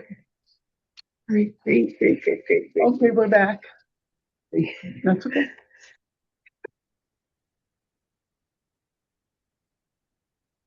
All right, Todd. Okay, so the first report up here is the cash flow update. So we have activity actuals now for March. And we received 53,636 in state aid on March 15th, 49,589 on the 31st. And we had donations of 135,380. 100,000 was from the tribe and 35,380 from Park Trust. So we had cash inflows for the month totaling approximately 239,000. And on the expenditure or cash outflow side, we had payroll on March 15th of 78,635. And the March 31 payroll was higher due to some payouts, one-time payouts for staff, 98,634. And we had actual expenditure or other non-payroll expenses of 28,731 by the 15th and 52,539 by the 31st. So approximately 81,200 or so in cash outflows. And you can see our cash running balance is still going negative. There was an update later this afternoon, as I mentioned, to our projected cash inflows. I updated our state aids based on the latest projection from the state. We had initially thought that we might have some holdback money coming for the student situation where we could get those ADMs updated, but of course we're not able to, and we won't see those revenues until the end of October start coming in. These numbers do reflect an additional 10,000 beginning in May because we believe we'll get our charter lease application updated and get that approved by the state. So what also is included here on May 15th is 98,550. So that is the tribe returning our first payment for the lease, which reflects 9 months of lease payments. And that's this number here on the expense side, 98,550. Our monthly lease is 10,950. So that's 9 months worth, and then we'll have to make those payments monthly going forward. So based on all that, we will still end the year potentially negative at 153,000. The changes. You're just showing us the changes. Any questions on the cash flow update? Can you email this, the updated one, to the board, please, so we have the accurate one, because the one we have is not, doesn't reflect. Yes, I on did the- email it to Rochelle. Can Rochelle forward it on, or should I email it to somebody else? She went home. No, I can, in my office, I'll email it out now. Okay, thank you. Appreciate it. Thank you, Rochelle. Okay, moving on to the budget update. So this is our monthly budget update. We have revenues at the top. This reflects revenue posted through March 31. On state aid, we've collected 1,308,000, and that represents 53.8% of our budget. Last year at this time, we had collected 1,035,000, so we're down 35,430 in state aid collections compared to the prior year at this same point in time. And again, that's due to the student count being about 20 to 30 lower than what it should be. Yeah. Federal grants, we've collected 20,798. That's down 9,614 compared to last year. We were at 30,413. And local revenues of 844,473, which is up 74,086 compared to last year. This would be our local donations, grants, and things like that. So overall, we've collected 1,865,579, and that represents 54% of our budget. Last year at this time, we were at 64.8% of final. Was there a question? No. Okay. And we're up in terms of total revenues collected, 29,041 compared to last year. Any questions on those revenues? Okay, moving on to expenditures. And again, we show our expenditures both by object series. So that's the last three digits in the UFARS code. 100s are salaries, 200s are benefits, and so on. And we also sort it by program. So site admin, district admin, business office, classroom instruction, and so on. I will speak to the object series here in detail. So as of March 31, we're at 1,227,930 expended in salaries and wages. That's up 144,942 compared to last year. And we're at 68.3% of our budget. So salaries and wages should be very comparable to the prior year, as we've processed the same number of payrolls through March 31 of this year compared to last year. But we have experienced some turnover and things like that. So these numbers you can see are varying comparing to prior years. And we've had some reductions, if you will, recently that could bring us back in line with our budget by June 30th. But right now we are tracking higher than the prior year by 2%. Benefits were at 293,811 expended. Last year we were at 207,422. So benefits are up 86,389. And the current year-to-date spend represents 67.5% of our revised budget. Last year we were at 63% of final, year before at 64%. So we are also tracking higher on the benefit side. And purchase services, we're at 72% expended, up 274,000 over last year. Purchase services is primarily contracted services, electric bill, things like that. So that can be due to timing too, in terms of how we compare with prior years, but we are up this year. Supplies are at 127,160. Spending is down there, 33,098. And for the most part, instructional supplies and things like that should be purchased by now. But we do have like general supplies and things that will still be needed, like for custodial, chemicals, things like that. Todd, We are at 96.6% of our budget. Go ahead. Todd, I had a question. On the supplies now, since we had spending freeze, have you gotten anything in regards to the wider supply regarding Wasabi versus Endazhi invoices? Yes, we Has that discussed been- that this morning at the finance meeting. Are you referring to like the paper order and things like that? Yep, yep. Has it been Yes. resolved since then, or is it still the same? I want to say that there's been some revised invoices submitted where the amounts did change. Okay. But we needed to research exactly, did that account for that? Is that why the numbers changed? And then if we're able to get back to like original orders to be able to see how many cases were for Endazhi versus the other organization. So, Okay. All right. Thank you, Todd. yep.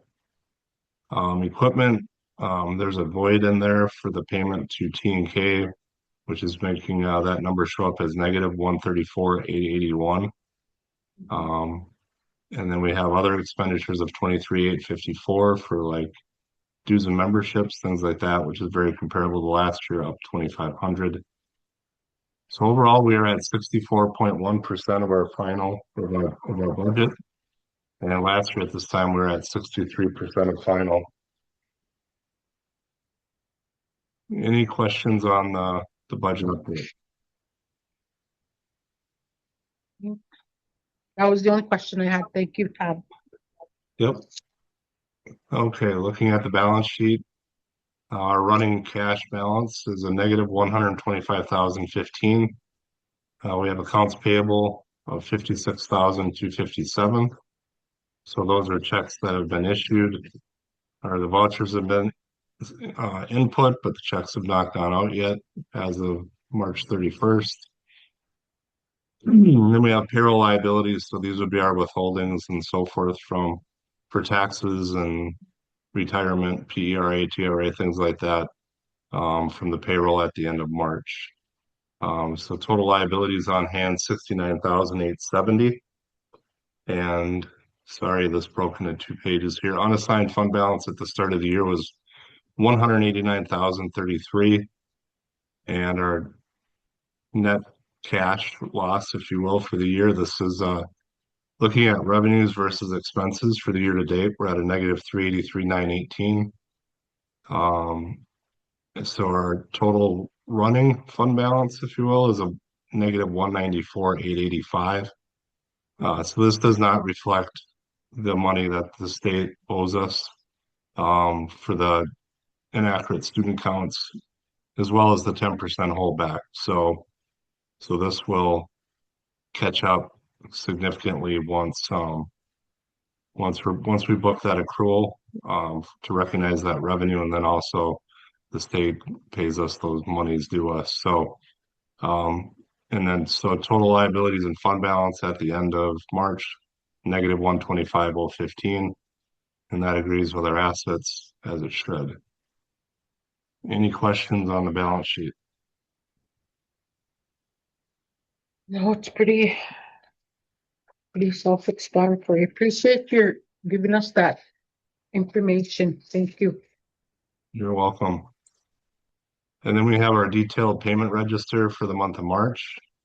As we're in a spending freeze or curtailment, this primarily consists of those outstanding bills that are past due that we're metering out as we're able to, and still able to make payroll, as well as the payroll liabilities and benefits like health insurance, property liability insurance. There's some after school consultant payments here.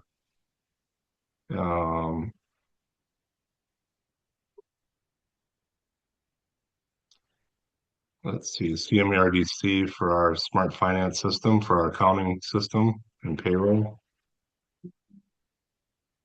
The IRS payment.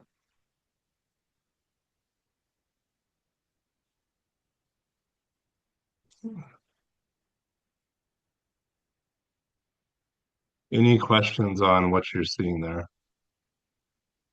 For the Deerwood Bank, are we paying that $50 monthly? Which one is that? The Deerwood Bank, the 1095, the code 1095, are we paying that fee monthly or is it a year? Because that's the first one I've seen so far, so that's why I'm asking. What's the dollar? Oh, 50 right there. $50. Bank fees. Is it a monthly bank fee or is it annually? I'm not sure on that. I apologize. I can research that and find out. Okay. All right. Appreciate that. Thank you. Yep.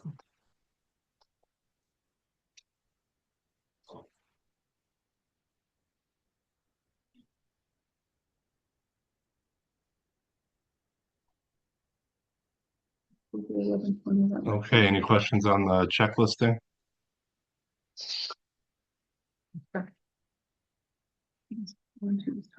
Oh, yeah, Howie. I can't believe that wasn't paid. As much as we could. I can adjust it if you'd like. Okay, appreciate it if you would, because that's a big amount. Okay. The invoice, Todd, what they were asking about the Headwater Science Center, my understanding is we back paid an amount that we could for months that hadn't been paid. We're waiting for reimbursement from the grant to pay the rest of it. Because it's a reimbursable grant, you pay and then you get reimbursed and then we can pay it out. Right. Yes. Yes, so we are working on that. And I did make a note that we will call and communicate with them about that. But I know we did make a call earlier about it, but I think they do know where we're at with that. So we're just waiting for that new monies to come back to us so we can pay out again. But we did prioritize staff payroll first. Great. Correct. Well, and I know that one, Jola was going through with Mary, I think, to find out exactly what was paid. Because there was 3 separate invoices. And then once that reimbursement came in, then we would determine an amount to pay on it again. So that there is something being paid. Yes, I know. I saw those on the list of outstanding this morning when we met. Actually, was it yesterday morning? Do we have It was yesterday, sir. Yesterday. It was yesterday. Do we have a total amount that we owe? I can, Jola has it. I can get it to you. Yeah, that's what they were reconciling, because there was one payment for sure, but they didn't know if there was a second payment that was made to them. So they were gonna go and reconcile what was paid, what wasn't paid, and then kind of figure it out from there type thing, so.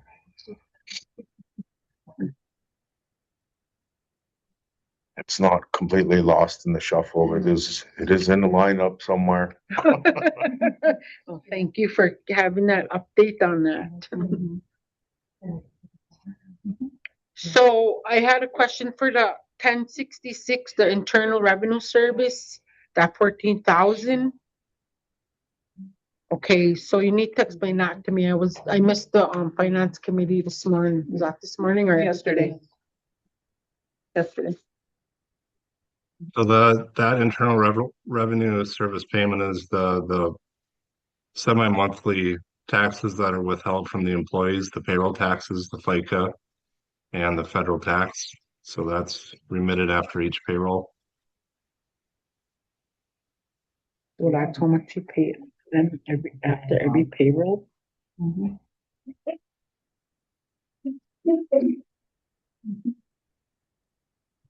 right, thank you, Todd. You're welcome.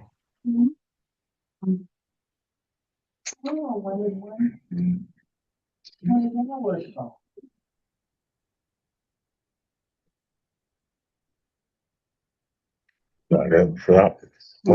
Yep. Are you done, Todd? Yes. Unless you have any questions? Next, Who's that? Oh, Oh, that's that's a, the website guy. Is that where they send out all that information, like when there's? no school early Yeah. releases. Okay. I think he's working on doing our. And even though it's spelled that way, I think it's actually Max. It is Max. Oh, okay. No, I right? was like, what is that? Yeah. Who's that? Who's that? He is our boxing instructor. What a boxing instructor.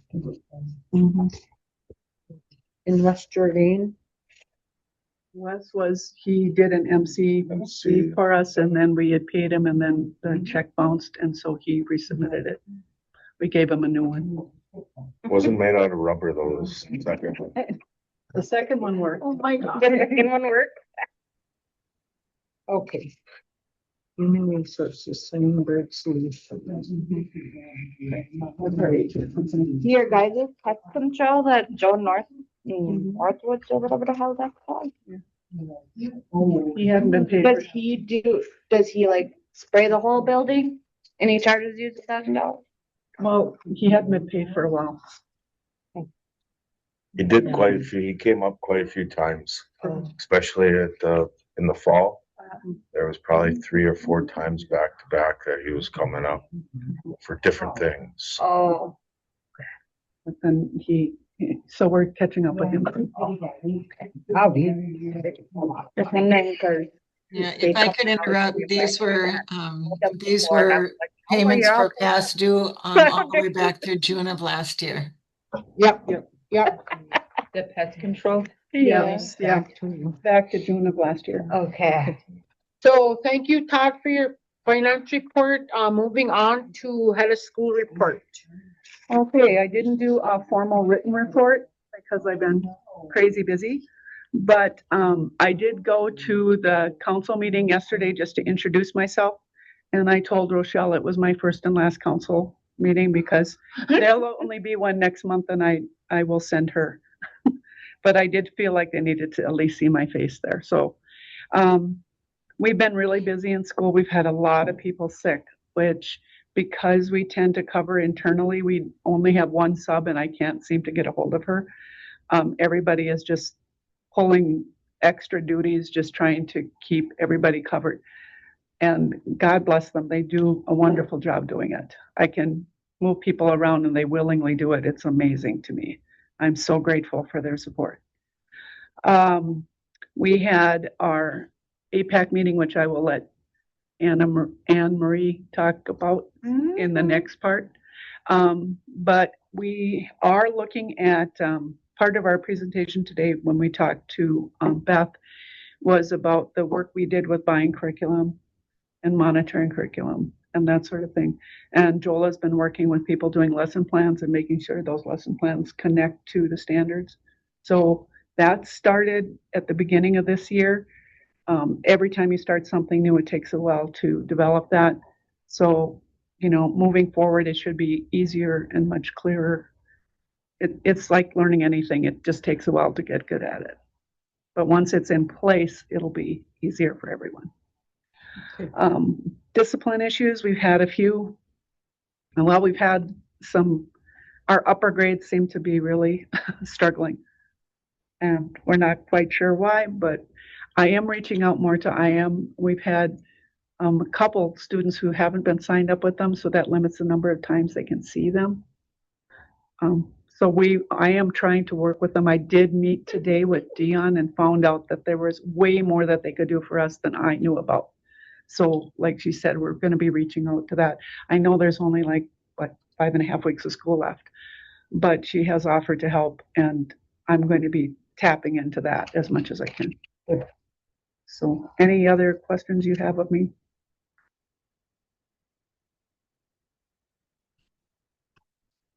No, I don't have any more questions. I'm here all the time, so you can call me anytime, 7 to 5 usually. I appreciate your dedication, Ramona. Thank you. All right, moving on to the APEC report. Hey, I had a paper. I don't know what one. What it is. You have so many people. Okay, the APAC meeting was held yesterday at 5 o'clock. The members that were present was Ramona Victor, Richard DeHode, Dave May, and myself. We didn't have no new business, but Ramona spoke and gave us an update on the MCA testing that is going on.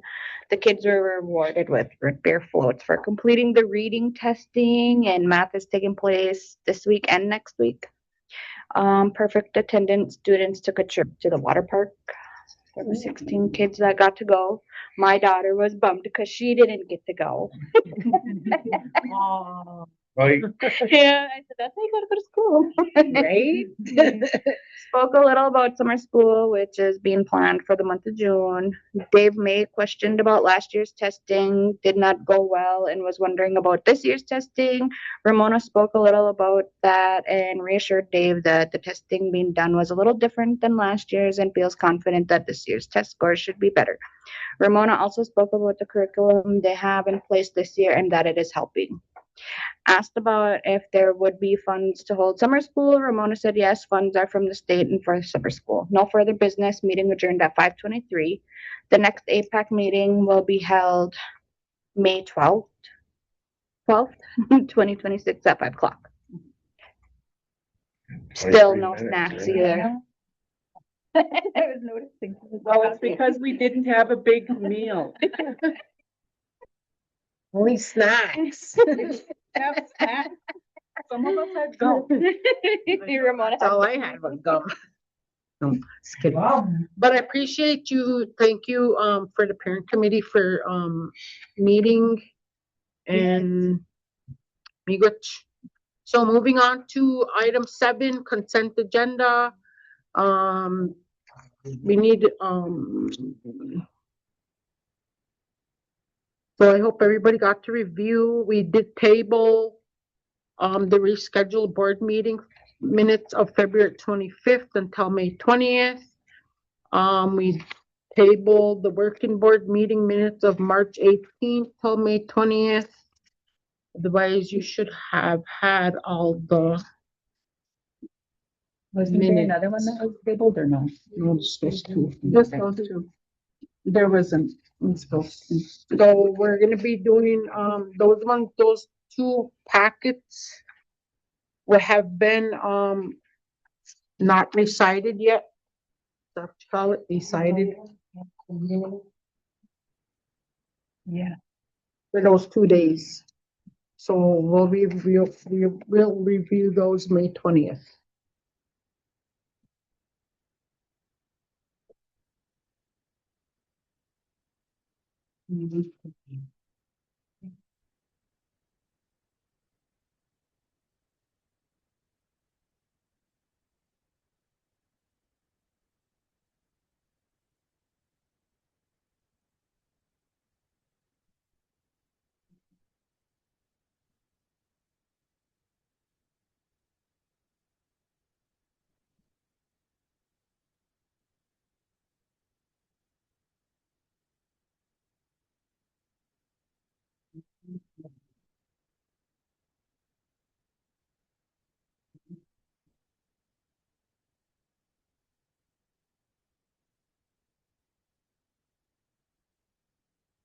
Angelita McLean.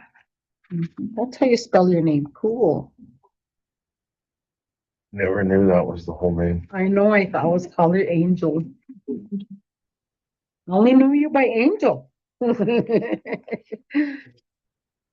Yeah. That's beautiful. Yeah, so I'm calling you all the time from now on.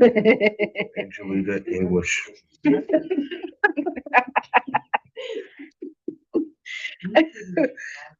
All right, so what are we doing with the consent agenda? Just reviewing, because it didn't have no motion on it or nothing, so. Review if you have any additions or deletions, maybe you can email me with any concerns or anything regarding the changes or anything for the May 20th. So there's no business on that, but anyway, moving on to 8, new business. I need a motion to approve the financial report as presented.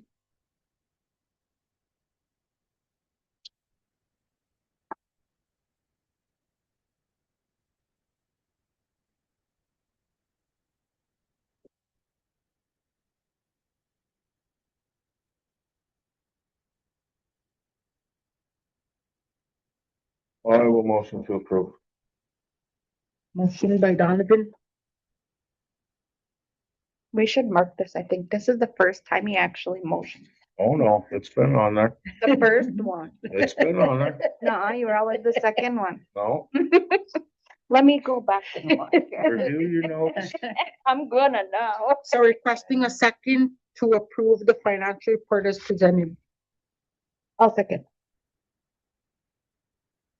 Any discussion on the financial report? Any discussion? Last And call this is for just on discussion. what, and this is just on what Todd presented today? Yes, Okay, and then he's gonna send the updated one to our Correct. emails. yes. Did we establish who the other bank signer is? That was That was tabled. That was tabled, so maybe we can put that on the May 20th. Are there things that are gonna need to be signed? So are you, Unless we, because it could be me and you. I'm tired of doing special meetings. You would have to added it. I completely forgot about that. I appreciate you bringing that up. Because that was on the last agenda. Yeah, and I'm sorry, it wasn't. It had to be removed that day because there was only that opening because the other things were tabled before. Yeah. So we were able to put the one item on there. And I don't think we got the minutes done on it right away because we were going to add that onto the agenda. But we were also supposed to be able to get those agendas with enough advance time to be able to go through things and make those changes before we actually came to the board meeting. Yeah. And that didn't happen again.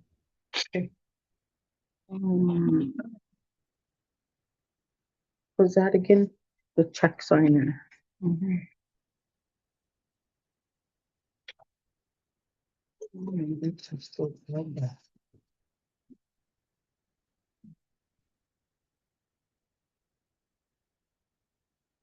It should be.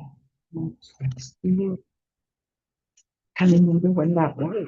Was that just the last one? Yeah. It was, Yeah. because she just gave you a piece of paper with a few things on there. And then we had to kick it off. Yes.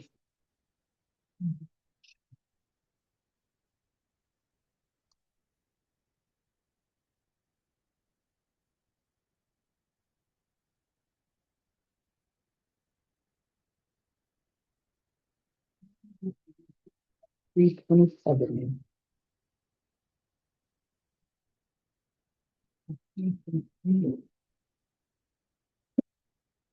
Okay, so we'll add that on for the.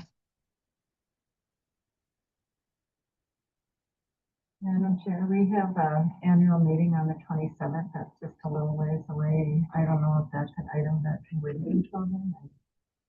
I don't know if they'll need any. So far, we have all the internal controls seem to be working okay. Okay, so maybe we can just add that on. Add that on for the check signer for April 27th. April 27th annual meeting. Is that just next week? Oh my gosh, yeah. Is that all right? Away. Already, yes. Yeah, we are. Real quick. Okay. So, yeah. Okay, appreciate it. Thank you. So we're gonna take a vote to approve the financial report.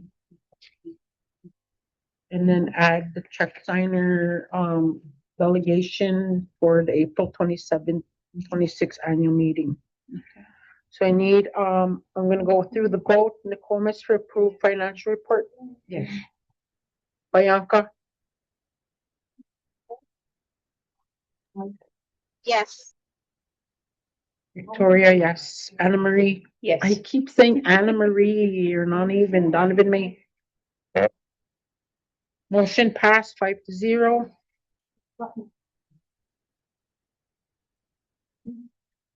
Okay, so moving on to 8B, a motion to approve the language instructional educational program plan as presented. So in your packet, there's educational plan. Oh, there it is right there.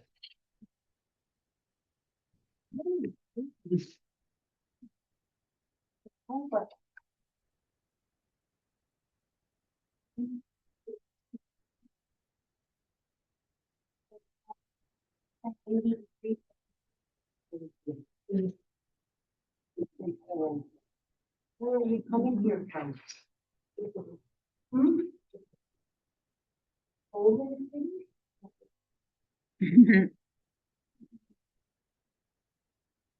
How you have these here?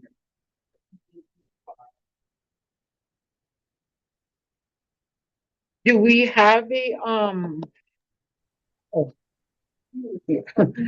So I need a motion to approve LIEP plan. The language I'll motion. instruction.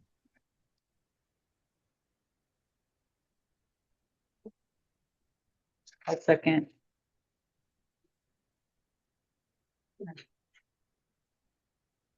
Any discussion? This is a state mandated policy. And we wrote up the policy. We followed the state guidelines. I sent it to Osby Wild for review. They had me do a couple more changes to it and then gave us the goal that it meets all the requirements. Thank you, Rochelle. Yeah.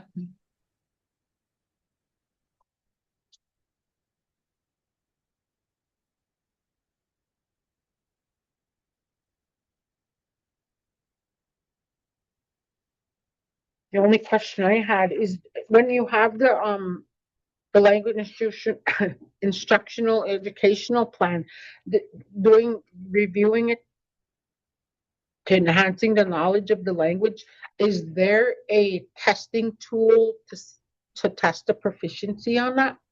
Yeah, so right now we don't have any students that their other language is a first language. And so should we get a student that has a different language that there's first language and that they will need assistance learning English, for example, these are all of the things that we do. And it starts with the enrollment process. There's a document that we put in our enrollment packet that will a questionnaire for parents on whether they'll need English assistance and what kind of assistance. And then there's assessment tools that are built in there that we would help determine what kind of services and what degree of services the student would need if English wasn't their first language. So it's all in there. It's the WIDA, W-I-D-A, and the Minnesota Alternative WIDA, and there's other assessment pieces in there that would. Okay, okay, I see it now. Thank you. Yeah. I think initially this act was put into place because we had so many Hmong students and students from other countries coming in. So it was put in place to meet those needs. But it's every school in the state has to do it because they can you can have students moving in from anywhere. Right, right. Okay. Any more questions? Any more discussion? So moving on to the vote to approve the language instruction educational program plan as presented. Nokomis? Yes. Bianca? Victoria, yes. Anne Marie English Defoe? Yes. Donovan May? Yeah. Motion passed 5-0. Moving on to 8C, I need a motion to approve the transfer of 2025 to 380 Tahoe GIGT Cruise Black pontoon with motor, trailer, and cover to the Red Lake DNR program under the direction of Josh Jones. I'll make a motion. Motion by Nokomis. Do I have a second? I'll second. Oh. Donovan May, second. Any discussion? So this is the situation that we talked about before, where we are indebted to Josh Jones, where we received the grant, were unable, those grant funds were used for something else, and they were not able to pay for the pontoon. If they didn't pay for the pontoon, we'd have to give the grant money back, and so they approached Josh. He agreed to use his funding to pay for the pontoon with the promise that he would be reimbursed. On the front of this packet is an email from Josh. I think it's important that everybody take a minute to read that letter. And but he currently has the title. I asked where the pontoon was. He is housing it in one of his greenhouses. So it is safe and protected. And he does have the title for it, but we will need to sign that over to be released from our debt to him.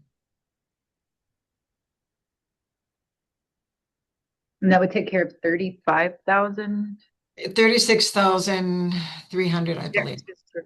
It's his 36,000 at the bottom right there. So the school could keep the 50,000.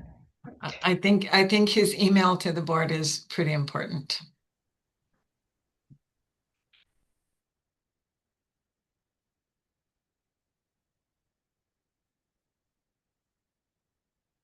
Is that the one addressed to you? Mm-hmm. Okay. Yes, came to my email to share with the board. Thank you.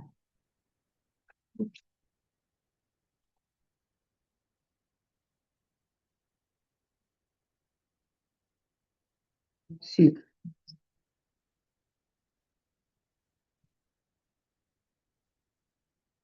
This is so disheartening. Oh, it's so disheartening. I just can't believe that.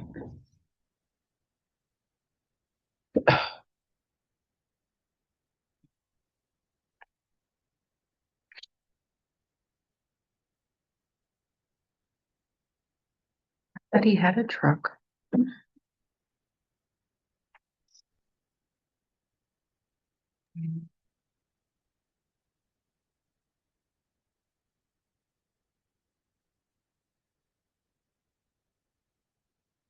So we had a motion and a second on that already, right? Yes. So we're just going into discussion. Any more discussion?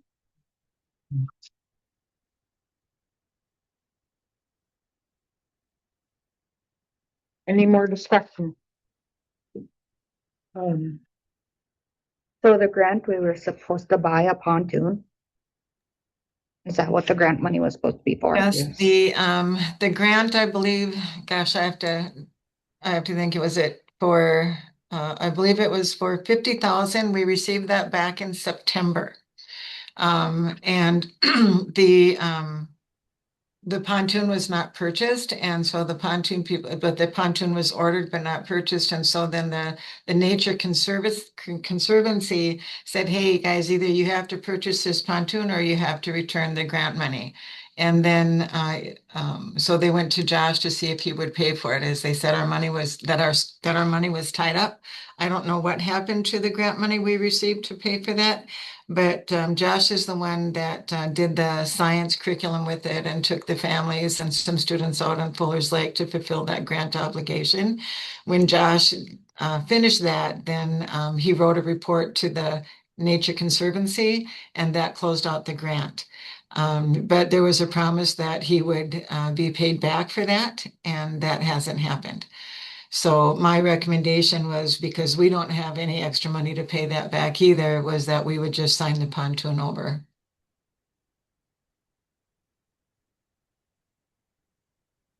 And he's graciously accepting that offer to get us out of debt.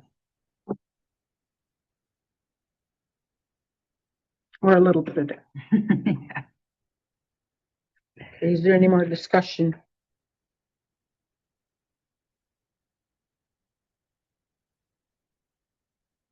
Okay, so with no more discussion, I'm going to ask for the vote to motion to approve the transfer of the Tahoe pontoon with the motor trailer and cover to the Relate DNR program under Josh Jones. Nokomis? Yes. Bianca? Yes. Victoria, yes. Anne Marie? Yes. Donovan? Yeah. Okay, motion passed. 5-0. So moving on to D, motion to approve the Asper Wells Environmental Learning Center notice of intent to submit application for grade level site and or early learning program expansion.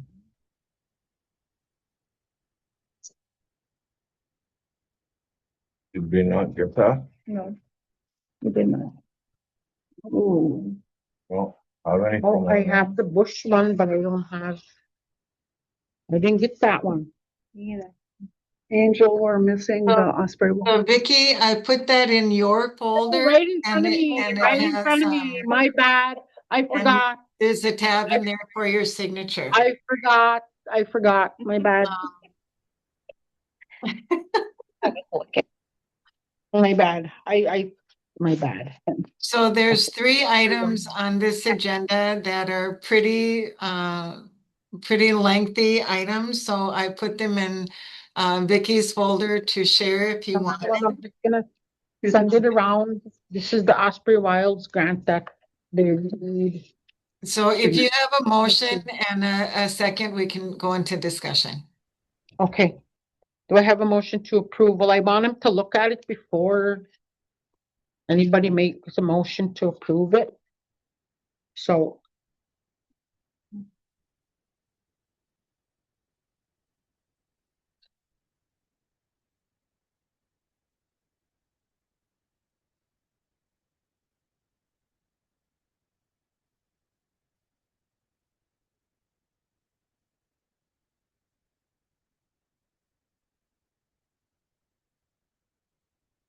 I think you guys are signing to say you're not planning on any programming expansion.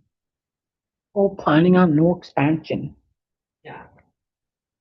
It's the time of year where schools have to apply those expansions if they're going to change their programming. Okay. I don't think you guys are considering changing programming. Or expanding.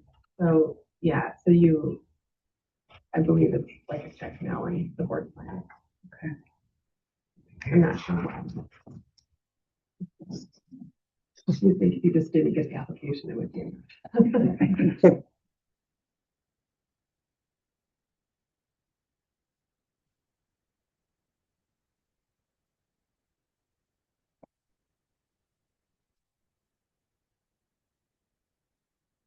I'll make a motion. Motion by Nokomis. Do I have a second? I'll second. Okay, so any discussion?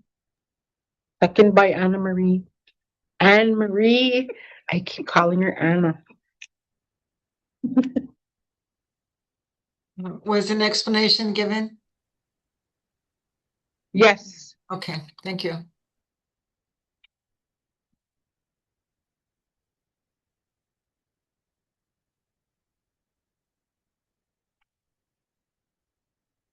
Well, the paper asks for that box to be checked on proposed expansion, and there is no box to check that says that we are not expanding. Yeah, I feel like maybe Endazhi got the wrong message about what needs to happen here. I am perfectly okay with you guys not signing that, and I will take the heat if I counseled you wrong on that, because it was my understanding that in Erie, the box has to be checked and nothing submitted. Like, we're not submitting a proposal. Because it doesn't make sense to. No, yeah. It would just be if we didn't get a proposal from you, then we know you're not expanding. So I am comfortable saying not expanding. Yeah, I don't think we're in any position to expand. No, not at all. So by me signing this says that we're not expanding. Well, this is Or does asking it for say, it to or be does it, checked off of a grade level, site, early childhood, right, preschool, or pre-kindergarten. Yeah, I don't believe there's a system that Rochelle and Jola and Ramona have to go in to send reports to us, right? It's called Erie. Some of the tasks are just like check marks. They just have to check it. And they don't have to actually submit anything. They just have to say the task is done. I think that's what this is. They have to check that the board discussed expansion and whatever, but nothing is being submitted. Okay. So I don't actually think anything has to be signed. I think if you want to just write in there, we are not expanding and sign it, I think that's fine too.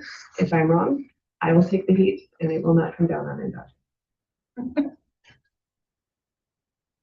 That seems Yeah, like a it good says way to our, cover bases. with the signatures, we affirm that the notice of intent to submit an application for expansion was approved by the board.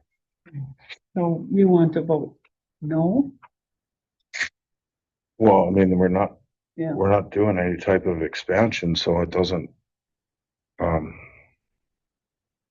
there's no reason to sign that because Okay. that's saying that we are going to expand.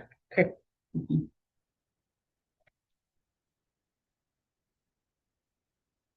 Our person in charge of these things is out of the office for the month. So I was surprised when I saw that too. And I then think there's been some mistakes. is there a deadline on that? Yeah, there's deadlines for everything in Erie, but you guys aren't expanding. There's no people that's expired. No more than May 1st. But we don't need any more deficiencies either. Yeah. No, I will take the heat on that one. If I'm wrong, because I don't think I'm wrong. You write that down. Please document that right away. Please document that. Okay, but send me for the application expansions approval to legal. Okay, that's a different one now. Oh, yeah. Yeah, okay. Where were you? Said something else. Where were you? Okay, That was you. so Son-in-law just went there, Is that down in Louisiana? North Carolina. so what do we, we're approving this They and just not checked submitting in. it? Yeah, this Or is what? by But tattoo. No, they're hold on, no. Or you can, everybody can vote no. Yeah. We can vote no, and then if anything, we have the meeting on the 27th, because you have to have it signed by May 1st. Okay. So I'm gonna go into a vote.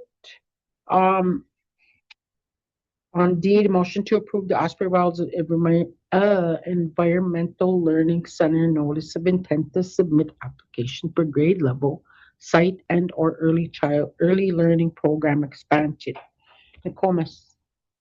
I vote no because we are not expanding. Bianca, No. Victoria, no. Anne Marie, No. Donovan May, Owen. motion failed.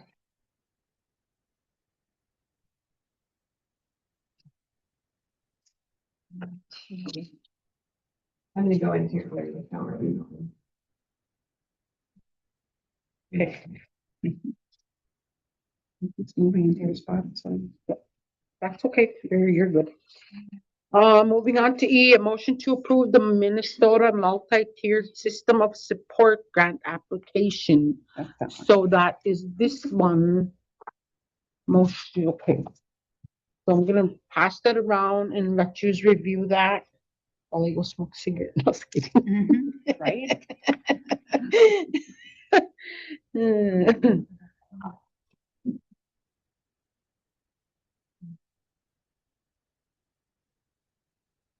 And there's just, I'm trying to be mindful of the paper. That's a lot of paper for all these grants. So I apologize for just having one copy. Do we know if this is like something that's from the state and we just need to approve, or is this some decision making? It's from MDE. It's from the state. They already submitted one, no? Rochelle, did you submit that multi-tier Are we one already? in discussion? Did we motion and second? Are Oh, we in no, we discussion? didn't motion because we didn't. Oh, okay. Yeah, this one and the next one have already been written and submitted because we only had that 3-day deadline. And so Okay. we're just looking for you to say, yeah, good job. Good job. These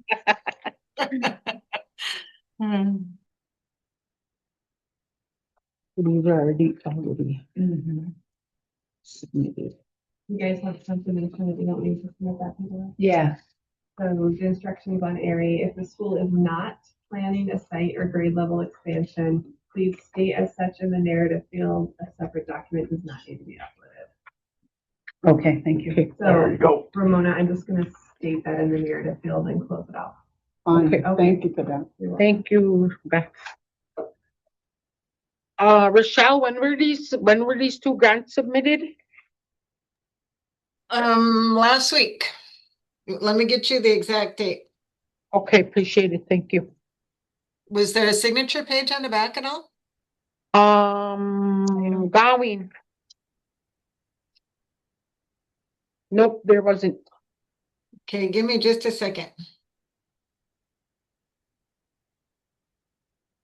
So this one here is the teacher mentorship retention competitive grant. Oh, we didn't even do that, but I just passed it around. Oh, we're not there yet? We're not there yet. Jola, are you still on? Yeah, we're still on. Oh, is Jola on? She submitted. Do you remember No, the date? she is not. Is she online? Jola? Yep. Hi. Okay, we were asking about the multi-tier grant that was submitted. Do you know what day it was? I was trying to have a documentation of when it was submitted. Yeah, it was submitted last Tuesday. Last Tuesday. You have the application. I submitted them both on the same day. Okay.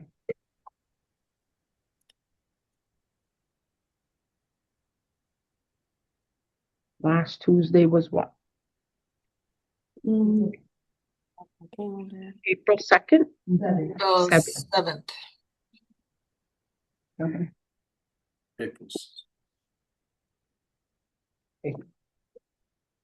Thank you, Jola. So you're aware of this one already? Donovan? You're aware of that already? Yep. Okay. So, motion to approve the Minnesota multi-tier system of support grant application. Can I get a motion, please? I'll make a motion. Motion by Nicomas. Can I get a second? I'll second. Motion second by Donovan May. Any discussion? Any discussion? No discussion. So we're moving on to the vote. Motion to approve the multi-tier system of support grant application. Nicomas Paez, Yes. Bianca Mendoza, Yes. Victoria Finde, yes. Anne Marie English Defoe, Yes. Donovan May, Yeah. motion passed 5-0. Okay, so I need a motion to approve the teacher mentorship grant application, which was submitted on 4/7/2026. I'll make a motion. Where are we at? Yeah, F. That's what that is. What you're looking at. We had a couple questions here on this one. Okay, so let's do the motions first and then we'll do discussion. You need a second. Second it then. I will. Okay, second by Anne Marie. So we're gonna go into discussion now. Okay, Donovan. So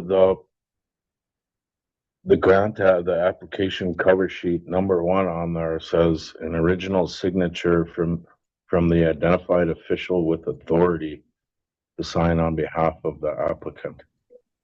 So did we even have that? Donovan, I had Nate sign it. Oh, he did. Okay. Yeah, he signed both of them for me. All right.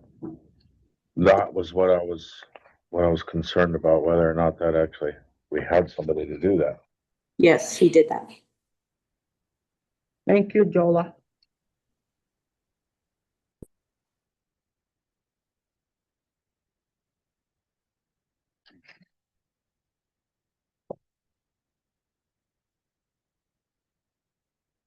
Jola, do you know when we'll hear anything in regards to approval or disapproval for these grants? When approval will come back, is that what you're asking? Yes. Yes. I believe it's the end of June. It does say in the grant when it will be approved. Sorry, I don't have a copy in front of me. I think that one said that it begun in July, right? Yeah, they are for the next calendar year, right? So the grant should be implemented and started in September 2026. July 1 to June 30, 28. So Right. it kicks off right away. I don't see notifications on here yet. Yeah, there's probably on the line, probably online. Yeah, probably be before July. Well, yeah, it's gonna, well, you never know with some of them, I guess. You never know with the grant applications. Oh my God. So because Nate signed them and approved them, when they get confirmed, the email will go to Nate that they are confirmed and in place.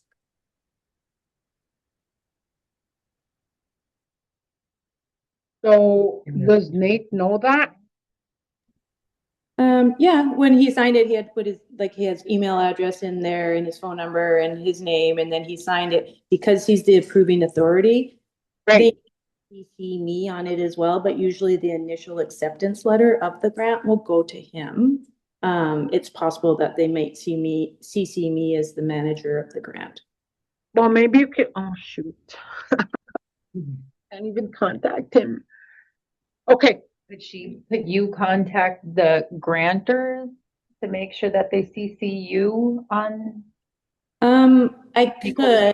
Usually whoever has signing authority, which is their EIM, is the one that gets that from, because it's an MDE grant, they're very particular on who gets it. Yes. I'm hoping me as well. Okay. All right. Thanks, Jola. I know. I think we just notified the state that we've had this change, because it happens. People leave their jobs, and different people come on, so there must be a process. Okay. Alrighty. Alrighty. Do we have any more discussion? Okay, no discussion. Moving on to approval.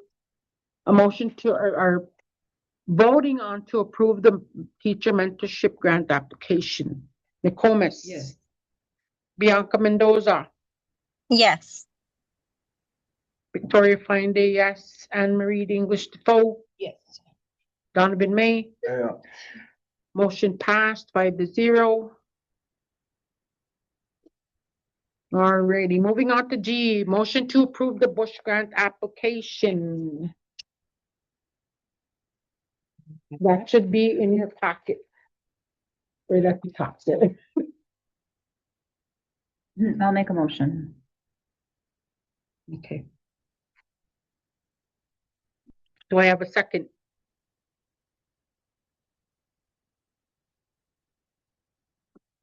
I'll second. Discussion? Was this one already submitted? No, this is, Well, this Just, is, the question that I have is, where's the $2,500 coming from? Probably from the Bush Foundation. Isn't that where she submitted it? Yeah. Well, it's The fee structure. upon submission of final proposal. Additional costs, any additional revisions beyond 2 included rounds will be billed at $75 an hour. so Wendy is on standby. She wanted to speak if you had any questions, so she's gonna log on in just a second. Okay, Okay. thank you. Yeah.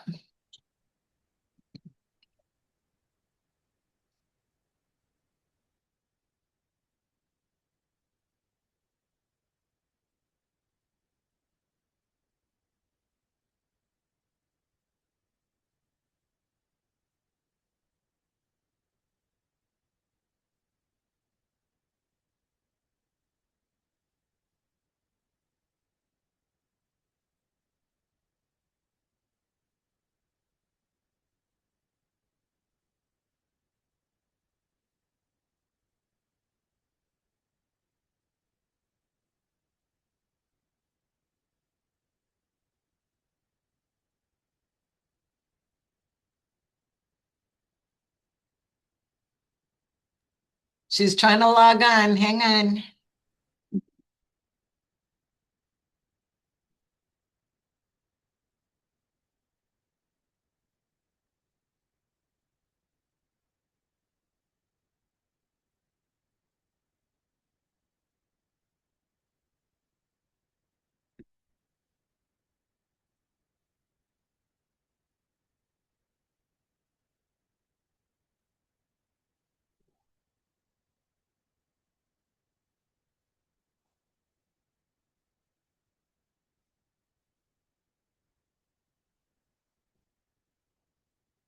Yeah, all right, that's what I want to know.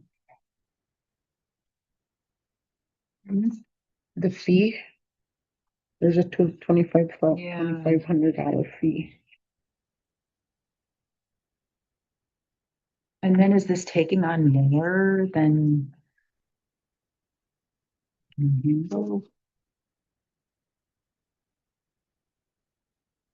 Oh, is Joel still on there too?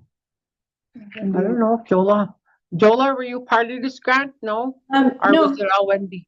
No, this is Wendy's grant. She did show it to me, but it is her grant. I did the 2 grants that were like in my area of expertise. Okay, thank you.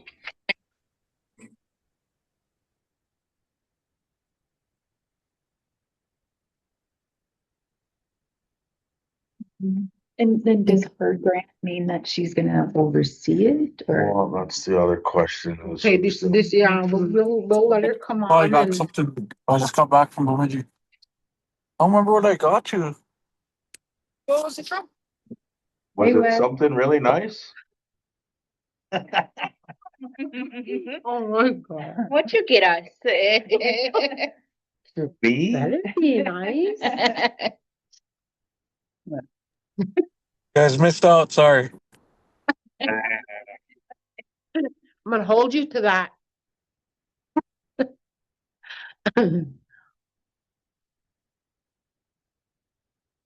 You could table this, you have your meeting on the 27th. Well, wait a minute. So when is it? Through the Supposed 30th? the 20th? 3rd. Well, if she's trying to log on right now, Oh, it let's just should've give been- her a couple minutes and see if she can get on. Yeah. Go smoke cigarette. Yeah, let's go smoke cigarette. We have to reconvene. Well, we can, because we're waiting for her to come on anyway. Not you though. Okay, you have to take turns. Are we going on a recess? Yeah, we're gonna go on a recess. We're waiting for Wendy to log on to talk Okay. about this grant she submitted. So recessing at 8:03. Oh my God. Did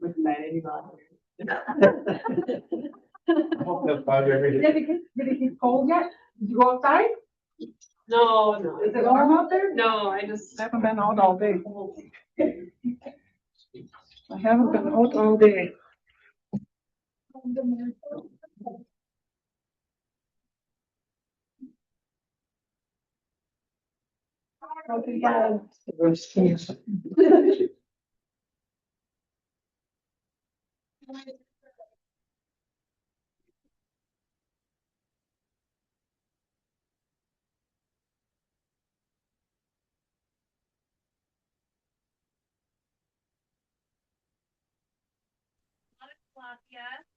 Mosquito fish, there's a lot of baby koi though too.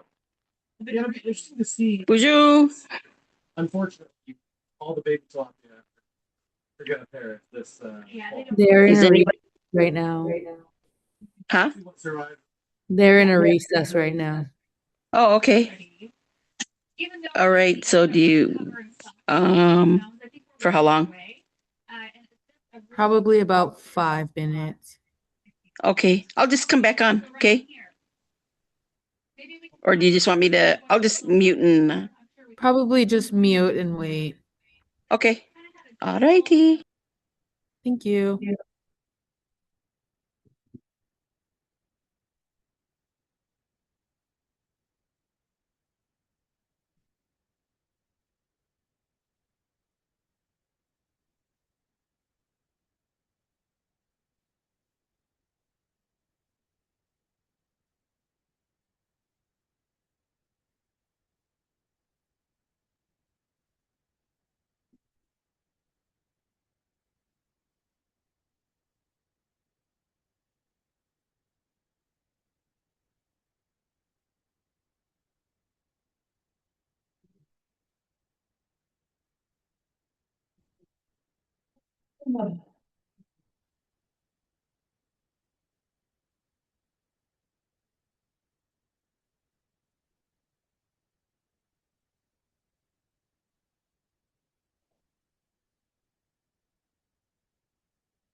Hi, Wendy, it's Rochelle. They just took a small break and they'll be right back. They just took a little recess.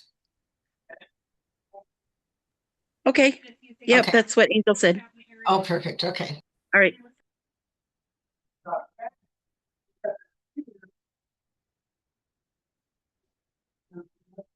You just sit here.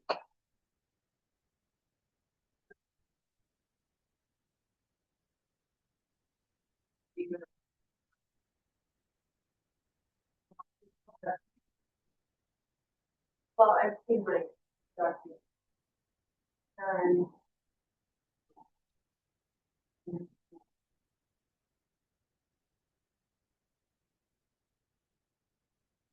know everyone's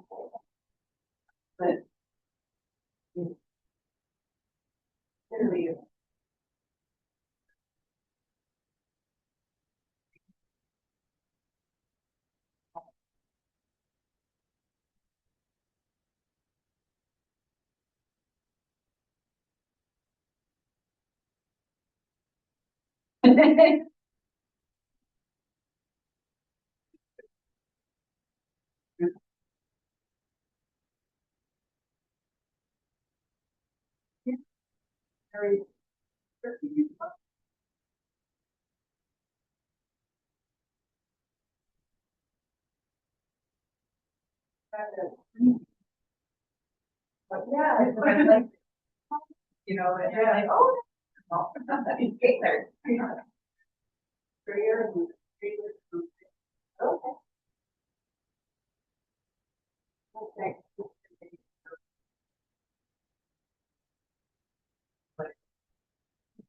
Oh, picture. Okay, yeah, yeah.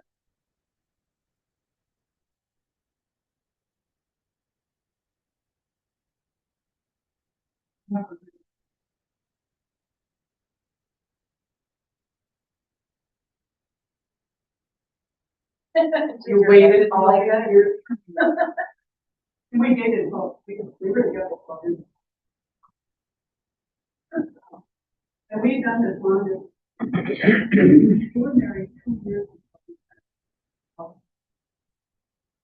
We're married. Did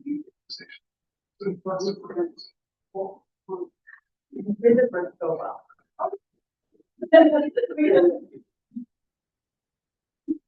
I worked up here.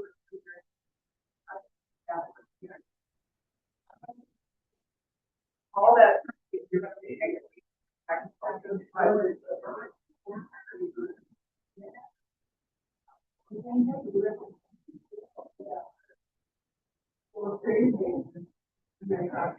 Oh, yes.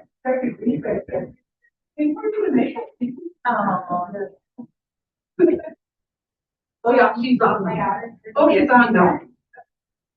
Ramona, has he a kid? No, he has no children, but he is, my kids love him. My one grandson, that's his only grandfather. All right, so we're reconvening at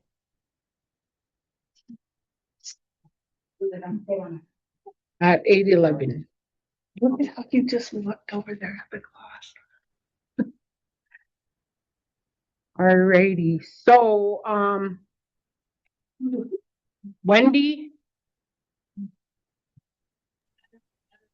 Wendy, can you hear us? Okay. Yep. Who's you? Who's you? Okay, we're just reviewing your application. Yeah. And we had some questions in regards to the submission. So,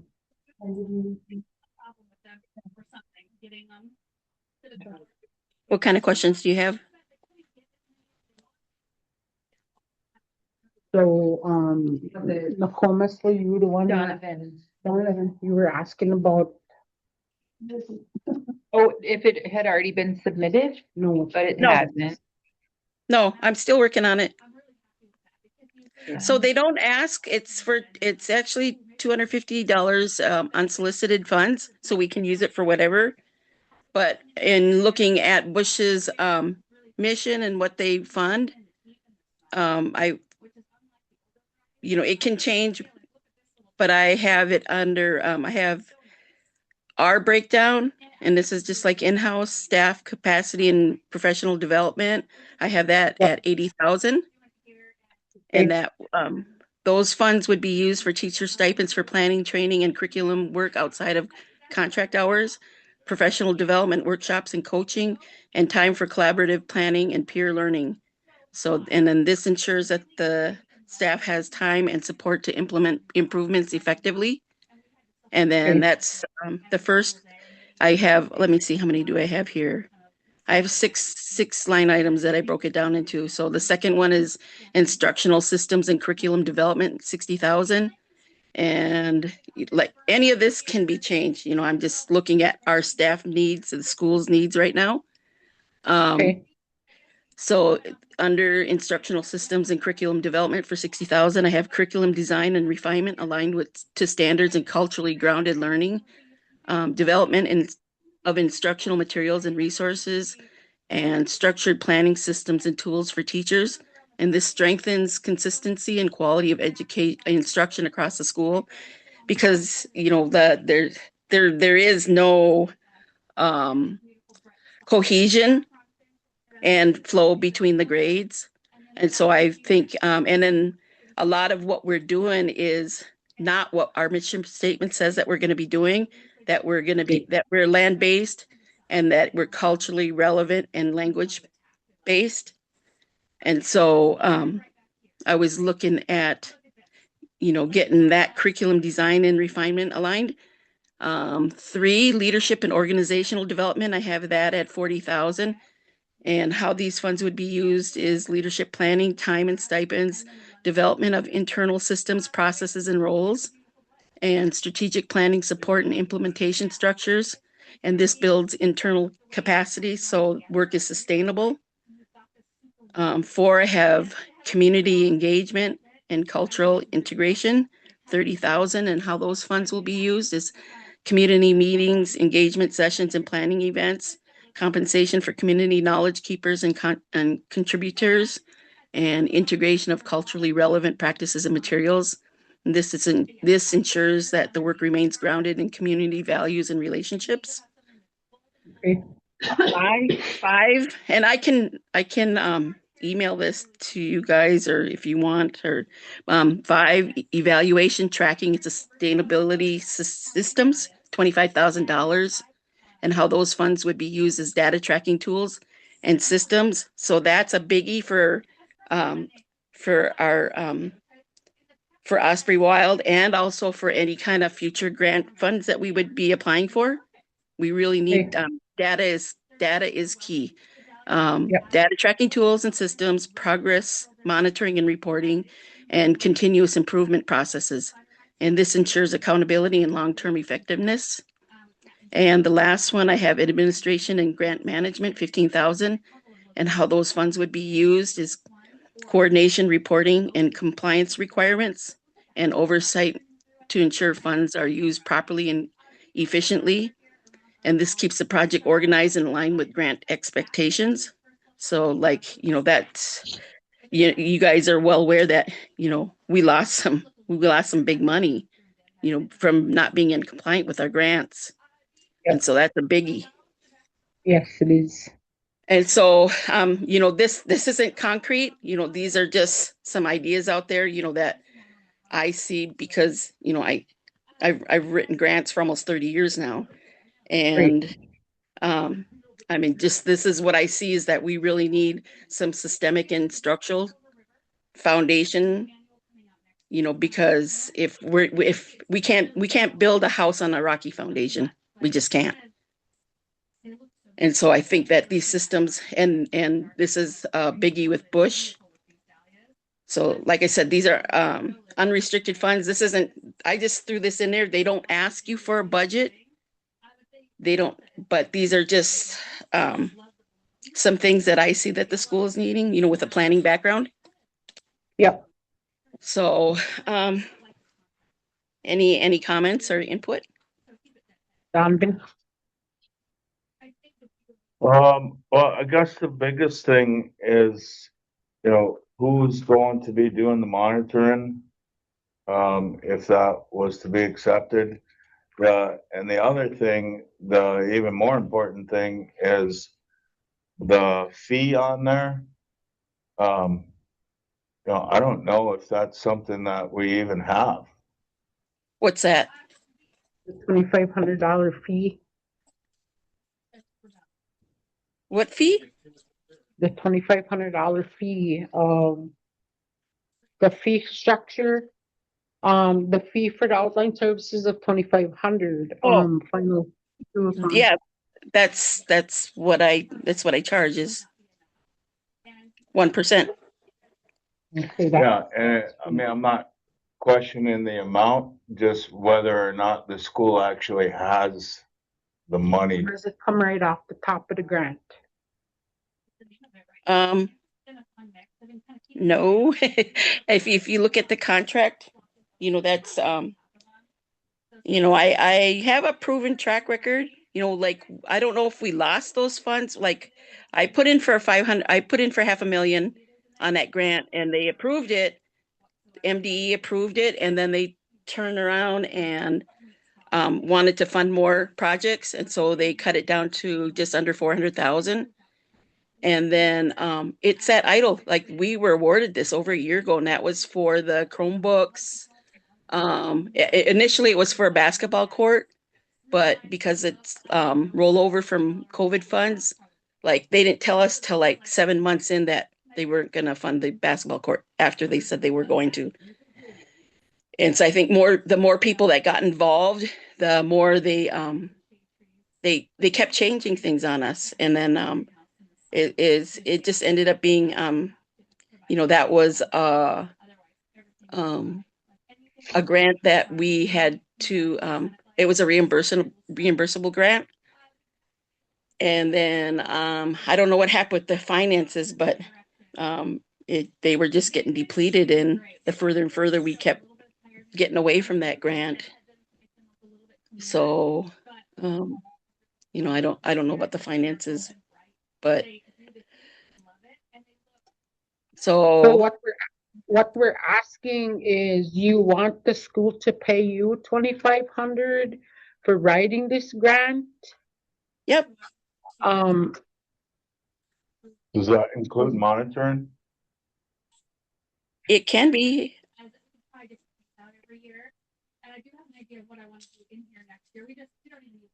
Does the 2,500 come right off the top of the grant, or is it the responsibility of the school's finances to pay you? It says payable upon completion. Right. Yeah, and that's what I've been doing, and that's because I contract on the side, not just with the school, but with other entities. That's why I don't have to work during the summertime or anything. So and So right initially, now I'm contracting with taxes here. So I got in other words, the school is responsible for the 2,500 and not right off the top of the grant. correct. And would be responsible. That's how I've been. That's how. Yeah, that's how that's my side business. I cater and I do consultant work. So I write policies. I do grants. Okay. I just have a quick question, Wendy. Yeah. Were you requested to write this grant, or is this something that you found and wrote on your own and you're here to present it? I'm always looking for funding. This is like a biggie because it's unrestricted funds. We can use it for whatever. I know we've had a humongous shortfall, with everything that's been going on. And so like I've continuously been looking for grants for the school. I did write one for the FCS park. Sherry was going to let us use her plans. So that would have saved the school $100,000 because she paid $100,000 for the specs on it.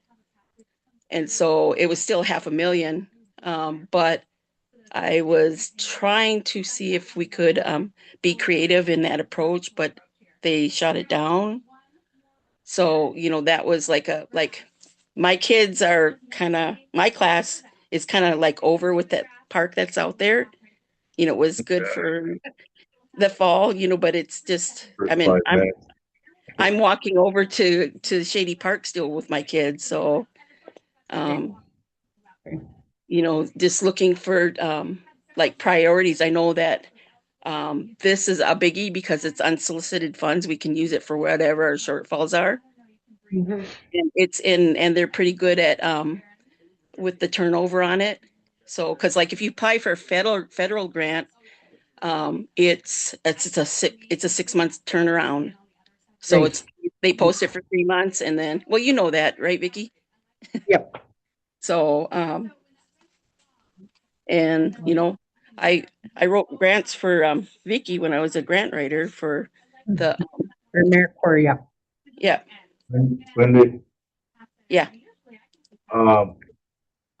I know that you put in there that payment would be due upon submission of the grant. Is that something that you are willing to work with the school Sure. on? Yeah. Because the biggest, I mean, I think that is really good that you found that grant, and that is absolutely something that's kind of like right up our alley that we really desperately need. But at the same time, the funds just aren't there right now. Yeah. You know, So, we can negotiate on that, whatever. So, but we don't have much time because they only post it for a month. So it's due on the 30th. I like to put in my grants at least a week early. And then once I have it completed, I said I was going to complete it by tomorrow, but I have a whole bunch of people that approached me yesterday for taxes. So I stayed up till 2:30 in the morning doing taxes yesterday, and I'm doing taxes right now. I will probably be right up till midnight doing taxes for people. would the 27th be too late to have a answer for you? Yes, because it's due on the 30th. And so, I've actually started working on, I talked with Rochelle, I talked with, not so much Ramona, but Rochelle and Jola on it. And, they were a go on it, but, um, just putting that narrative together. And the thing with Bush is it's easy to write it, but then you got to have characters. They have only so many characters that you have to put what you got to put in there. And that's what takes the time to do. So, I mean, I have I have a proposal. So we can approve the grant submission. But what my proposal to you is, you're saying you're willing to work with the payment plan, right? Yep. But can we do payment on approval of the grant itself? Are you willing to work with us in regards to us paying you the full amount after the grant is approved, or do you want to do with the? Oh, wait, hang on for a second. I got to plug my phone in. It is dying. All right.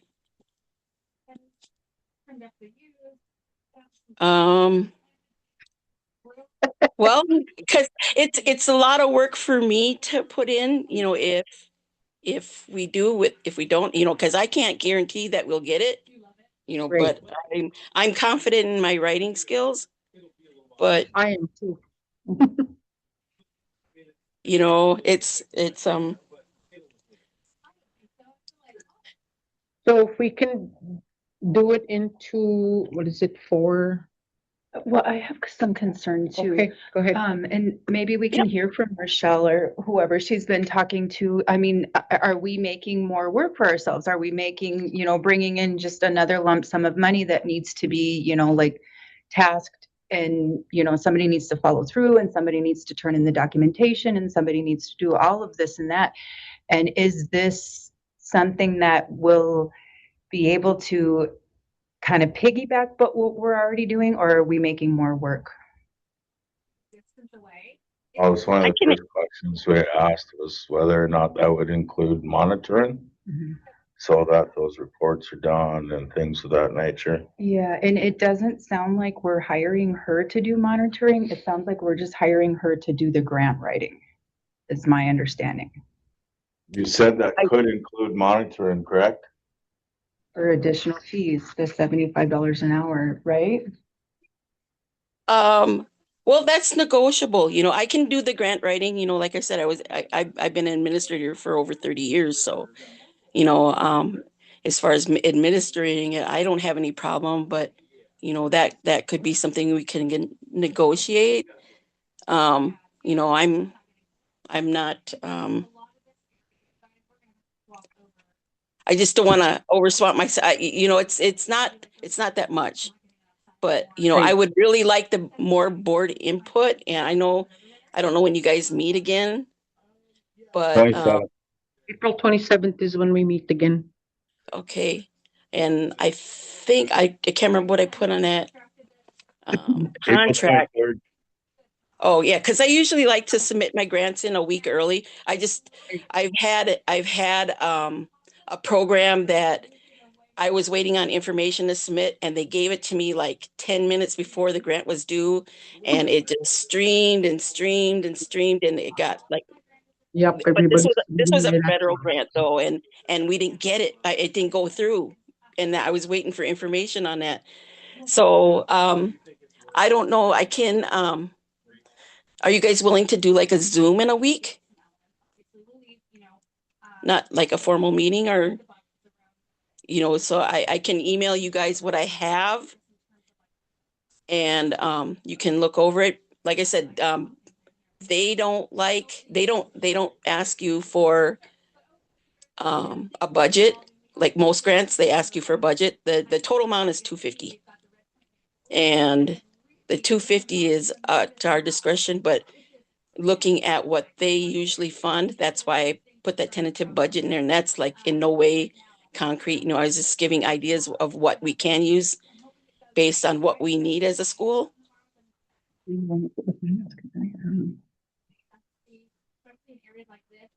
So when is the next finance committee? It's in week. Monday at 9. Monday at 9. Okay. When is it?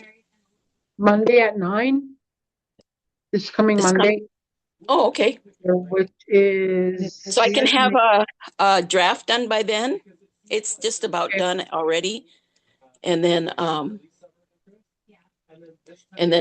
we can see where you guys want to go with it. Okay. I mean, I'm willing to administer it. I don't have any problem. And then is this counted in the what did Jola say that they've written, and Rochelle have written and submitted like over up to $500,000 or $1 million worth of grants? Is this counted in that pot of money? And then we are committing to implementing a systems building and capacity development initiative focused on improving internal structures, instructional systems, and long-term sustainability. Is that what we're already doing, or is this on top of that? It's part of our plan for. It's in line with what we're trying to get done. So it would just be more funding. It's like right up the alley for what we need. Okay. That's what we're working on for Oscar Wilde. It's just like a really bad time, financially. Yeah. Well, and then we're already paying Jola and Rochelle for doing the grant writing as well, or because they've written grants as well, right? It's just, they're doing that as part of their duties. Yeah. We're not like paying them extra. No, Yeah. just do it. So then this is private. Basically, yeah. Okay. So I know that they were, before I started writing last year, that they were paying somebody else. I don't know who it was, but they did meet with the school was it last year or the year before? And I think they came from like North Dakota or something, but for the amount they were getting paid, they just weren't producing. We weren't getting the grants from them.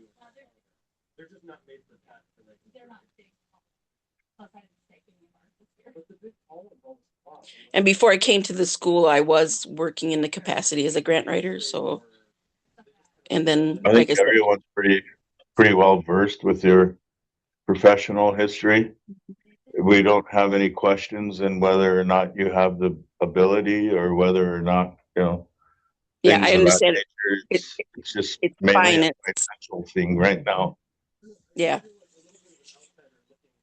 So I think that's kind of like what we need to do first is to get some better clarification from finance committee. Yeah. And, you know, So if you can do a proposed budget for the finance committee on Monday, and then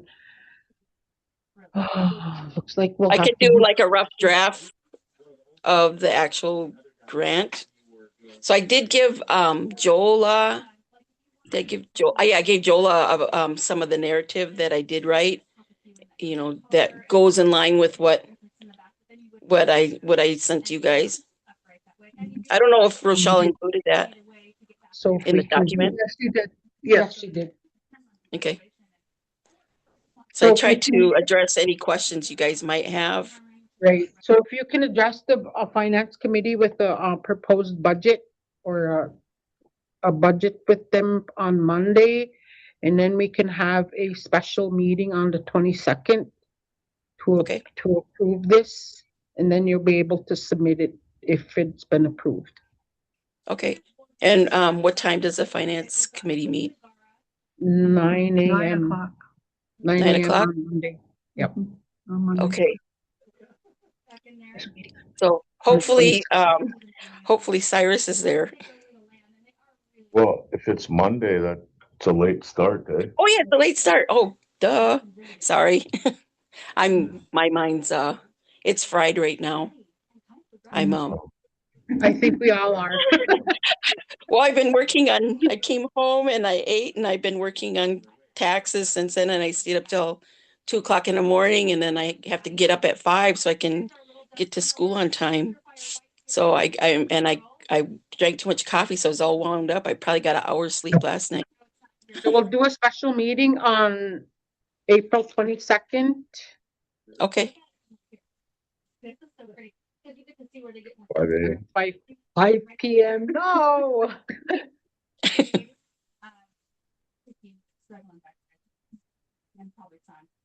22nd at 5 p.m. Yeah. Can Review or is, approve. Yeah. Is Angel still on this call or somebody? Yeah. Can somebody send me a message, remind me about it, because I have a lot going on right now. Yep. Yep. She'll send you a message. Okay. Awesome. I appreciate your time. Did you have any other questions? You good? Going. Okay. Yep. Keep coming. Oh. We're gonna table this. Yep. So we're gonna motion to table the approval of the bush grant application. I'll make a motion. Second. There she is. So, change date and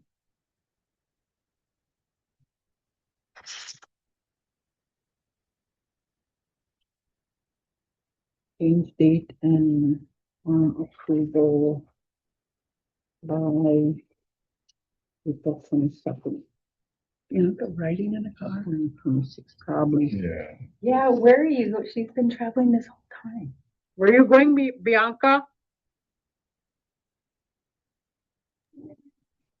Just been in the driveway the whole time.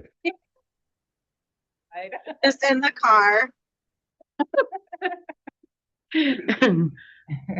Okay, so I got a motion by Nicomas Paez to table the approval of the grant application. Got a second by Anne Marie Defoe. So we're gonna move on to the vote to table until April 22nd.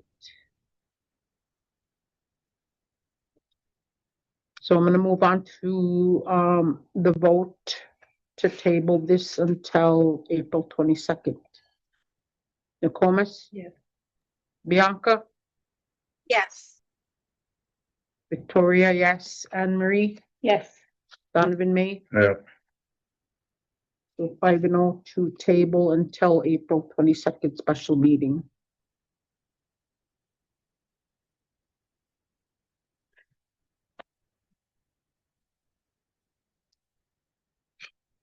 April 22nd at 5 p.m.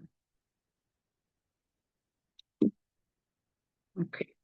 So moving on to 9, motion passed. Moving on to 9, old business.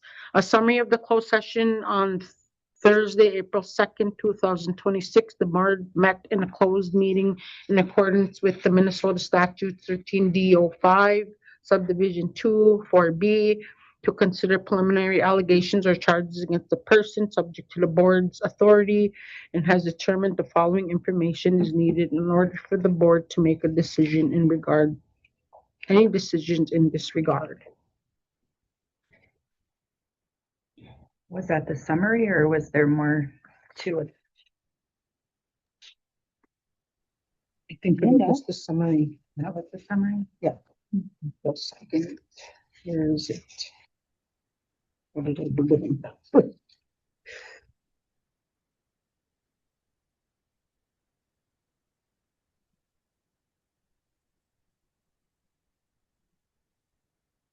That was the admin leave, right? Yeah.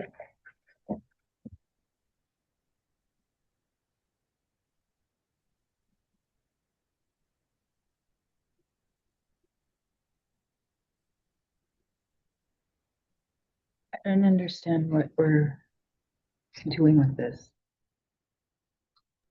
Are you in discussion? No. No, we're in the approve or the motion to approve. So what was If you do a motion in a second, we can discuss. I'll make a motion. Motion by Nicomas. We have a second.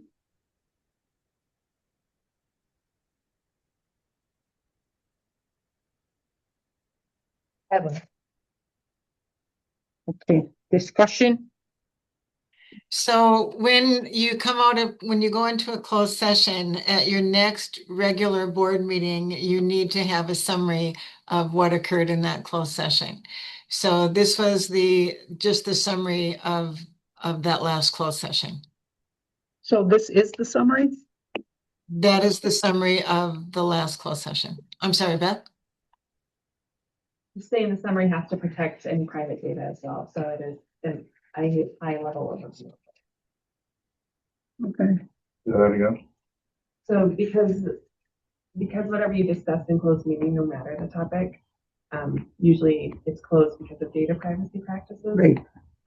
Then the summary that comes into a minute becomes a very high level summary to protect information, monetary investments, stuff like that. So this is this. But it has determined that further information is needed in order for the board to make any decisions in this regard. But a decision was made, wasn't it? Yep. To seek further information. I think that's just the wording from the actual statute. Oh, okay.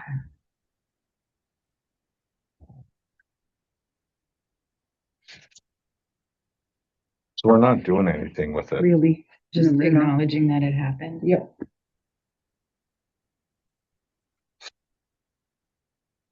I acknowledge that it happened. No, I was not.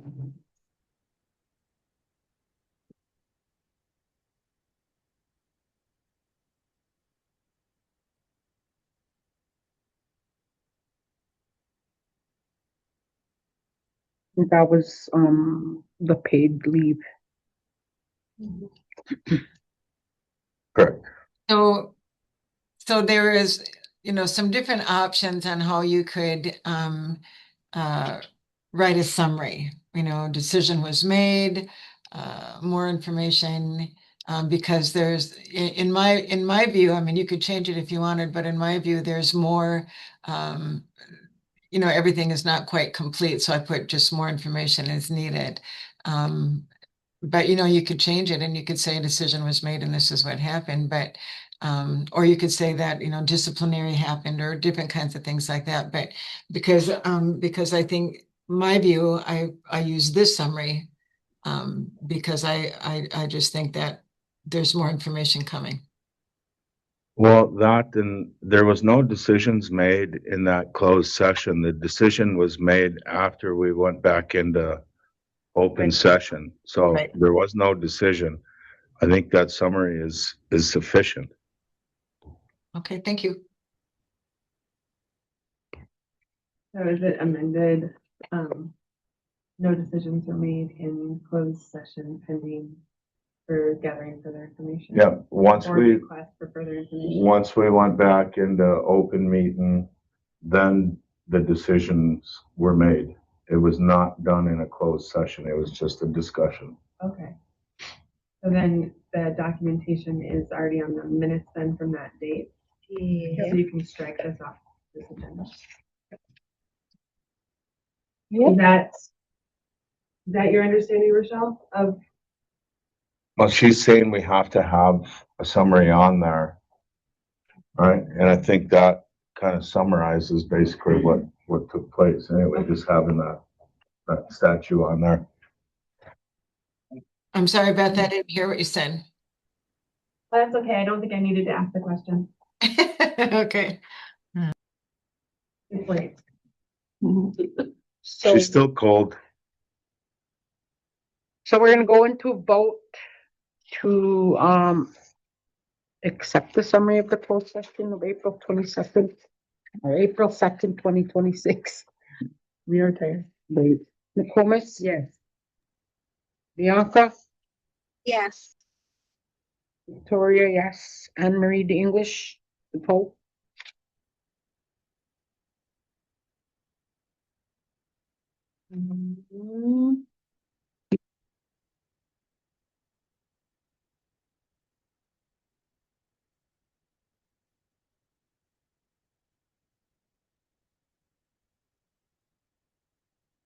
If you look back at the April 2nd meeting minutes, that is not even on there. It's not, No. You have the It date was wrong. April 9th. Did I have the It wrong was date April on there? 9th and you have April 2nd written on here.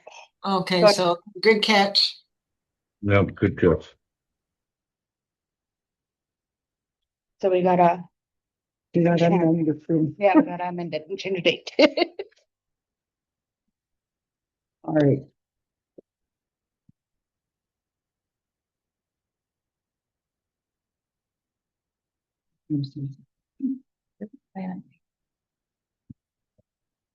No, I kept looking at the date like, So it no. was April 9th? It was April 9th, we went into Yeah.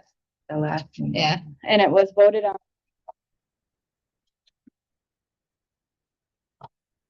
Great. Okay, I see it. I see it. I see it. Okay. So we need to make make a new motion to change the date of the closed session to Thursday, April 9th? Yes. April 9th to April 9th to 2026. I'll make a motion.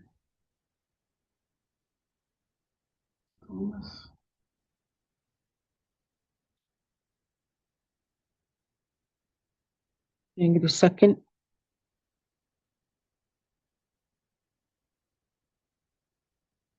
Second. Any more discussion? Any more discussion? Any more discussion? No discussion, so we're gonna go on the vote for amending to change the date to April 9th, 2026. McComas? I made, yes. Oh, sorry, So it's- we're going into the vote, yeah. You're just amending. Yeah. Bianca? Yes. Victoria, yes. Anne Marie? Donovan? Yes. Motion passed to amend the date of the summary of the closed session to Thursday, April 9th, 2026. Motion passed. So I need a motion to adjourn at 8:48 p.m. I'll make a motion. Did you finish your vote on the? Yep. We did the change, Yep. the date. Yep. Everybody voted Amended. yes. You all voted yes on it. Oh, okay. I guess I didn't realize you did that. Okay. Can I get a second to adjourn? Me. Any discussion? Any discussion? Any Yes. discussion? Yes, I had a lot of discussion, actually. No discussion. Yes, there is discussion. Fine. So what's your discussion? Same thing it's been every board meeting so far, is that there is no agenda being given to us ahead of time. I specifically asked last time to have the ability to place things on the agenda. I was not afforded an opportunity to put anything on the agenda once again. And it's the same old issue that we are going in blind, not having the ability to review the documents that we're going to make decisions on. Angel? And I think that it continues to cause chaos. And that the impression that staff and the outside world is seeing is that we are not doing the things we need to do. We are not prepared. We are not professional when we are doing those things. And that part really, really bothers me.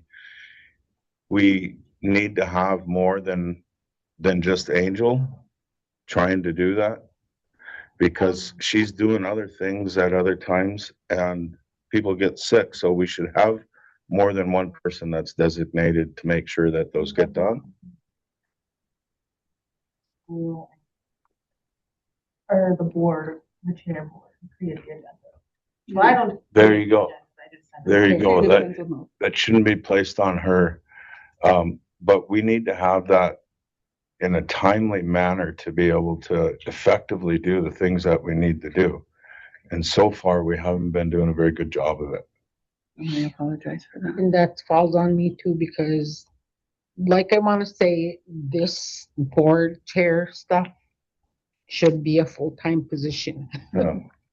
Well, And I mean, there's other things. I'm not trying to, No, I ruffle feathers or point understand. fingers or anything. I just think that, all of us, Mhm. every single one of us need to make sure that we are doing those things, to the best of our abilities. Because at the end of the day, I mean, it's all of our staff and all of our kids that are going to be affected by the things that we do. So not taking that extra time to make sure that we are fully prepared, I think is not a very good thing to continue to do. Can I chime in with a practice that I see other schools doing? Sure. 10 days to a week prior to the board meeting, the board chair or head of school in this case sends out a email to board members. Would you have anything to add to the agenda? And then compiles the agenda from that, and go from there. Now, whoever puts anything on the agenda is also responsible for making sure who's ever compiling the board packet has the documents necessary. Any documents being referenced, the board meeting need to require that board packet. And then maybe you have 2 days, whatever, to get that stuff in. Then creating the agenda and sending out the packet happens a week to 3 days. So 10 days to a week before, and then a week to 3 days before it goes out. It's not required in statute. It is really great for community transparency and communication. So that's what other schools like do, most schools do. Okay. You could also create a floating document and you guys could, it will show who's editing the document at the time, so, that would help if you guys all need to put something into the agenda, it'll have your name and you put it in there. Does that constitute meeting though? No, here's what I would exempt from that. suggest. So if I could intercede, I have a running file from when I started trying to help with the board, putting board agendas and board packets and stuff together. I did share that with the executive director, and I shared it with Angel as she's in training on how to do board and how to, read open meeting law, how to follow things like that. So I've pretty much kind of taken on this role. And but I'm not sure that I would allow everybody to edit that file.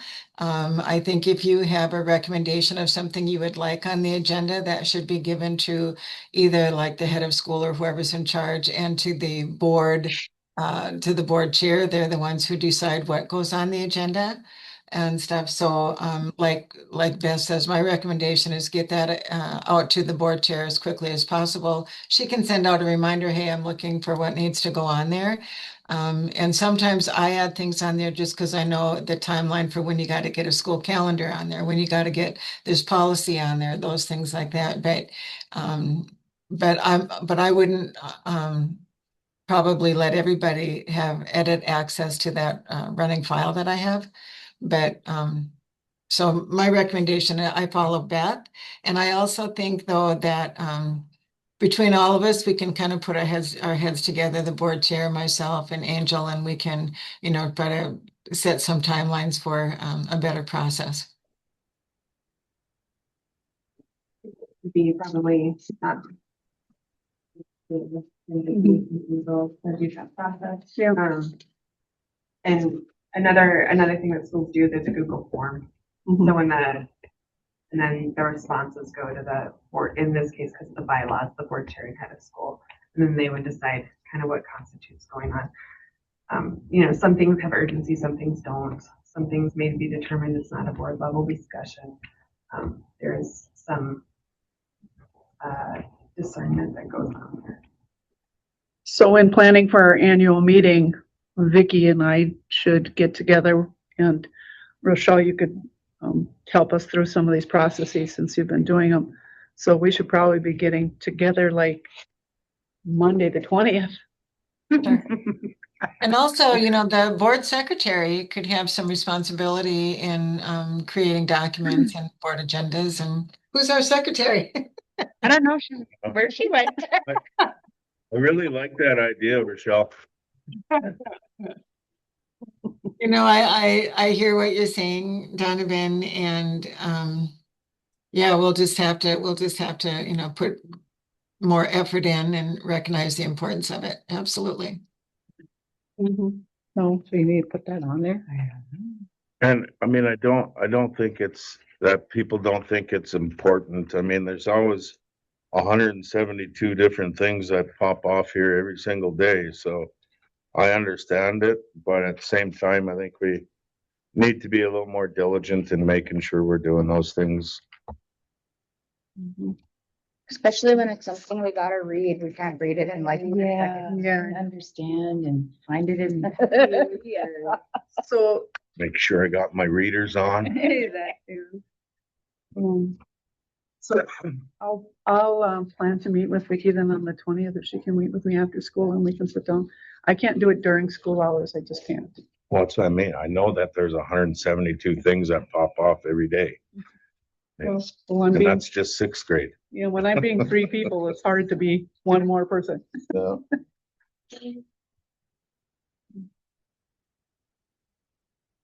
Okay, thanks for adding that. Damn it, Angelita.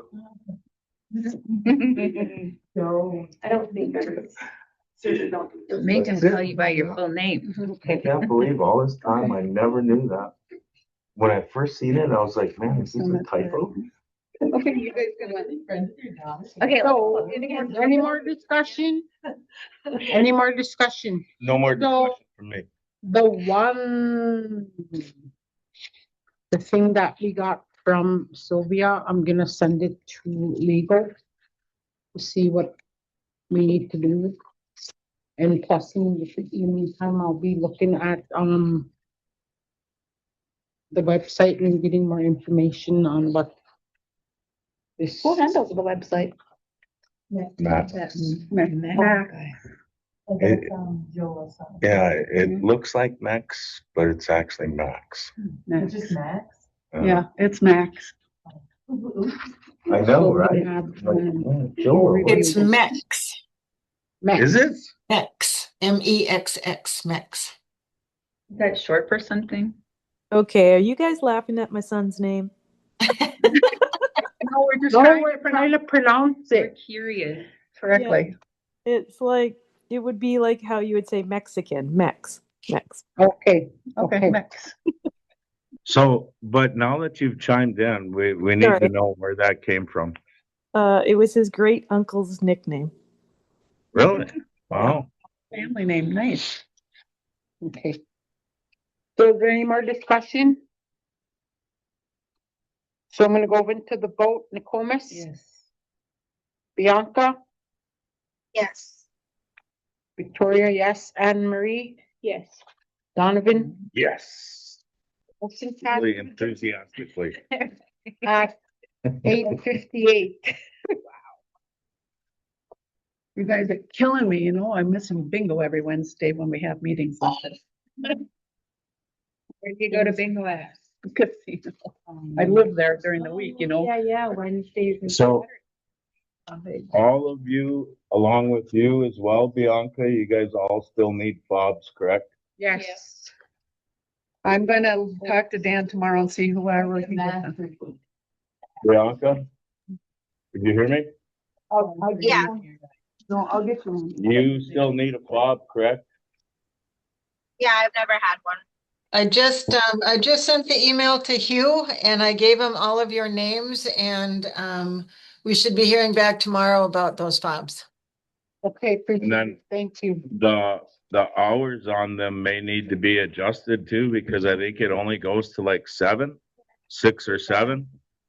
Yeah. Yeah, So- and actually the building is supposed to be open to the public during these public meetings. So the doors should actually be unlocked.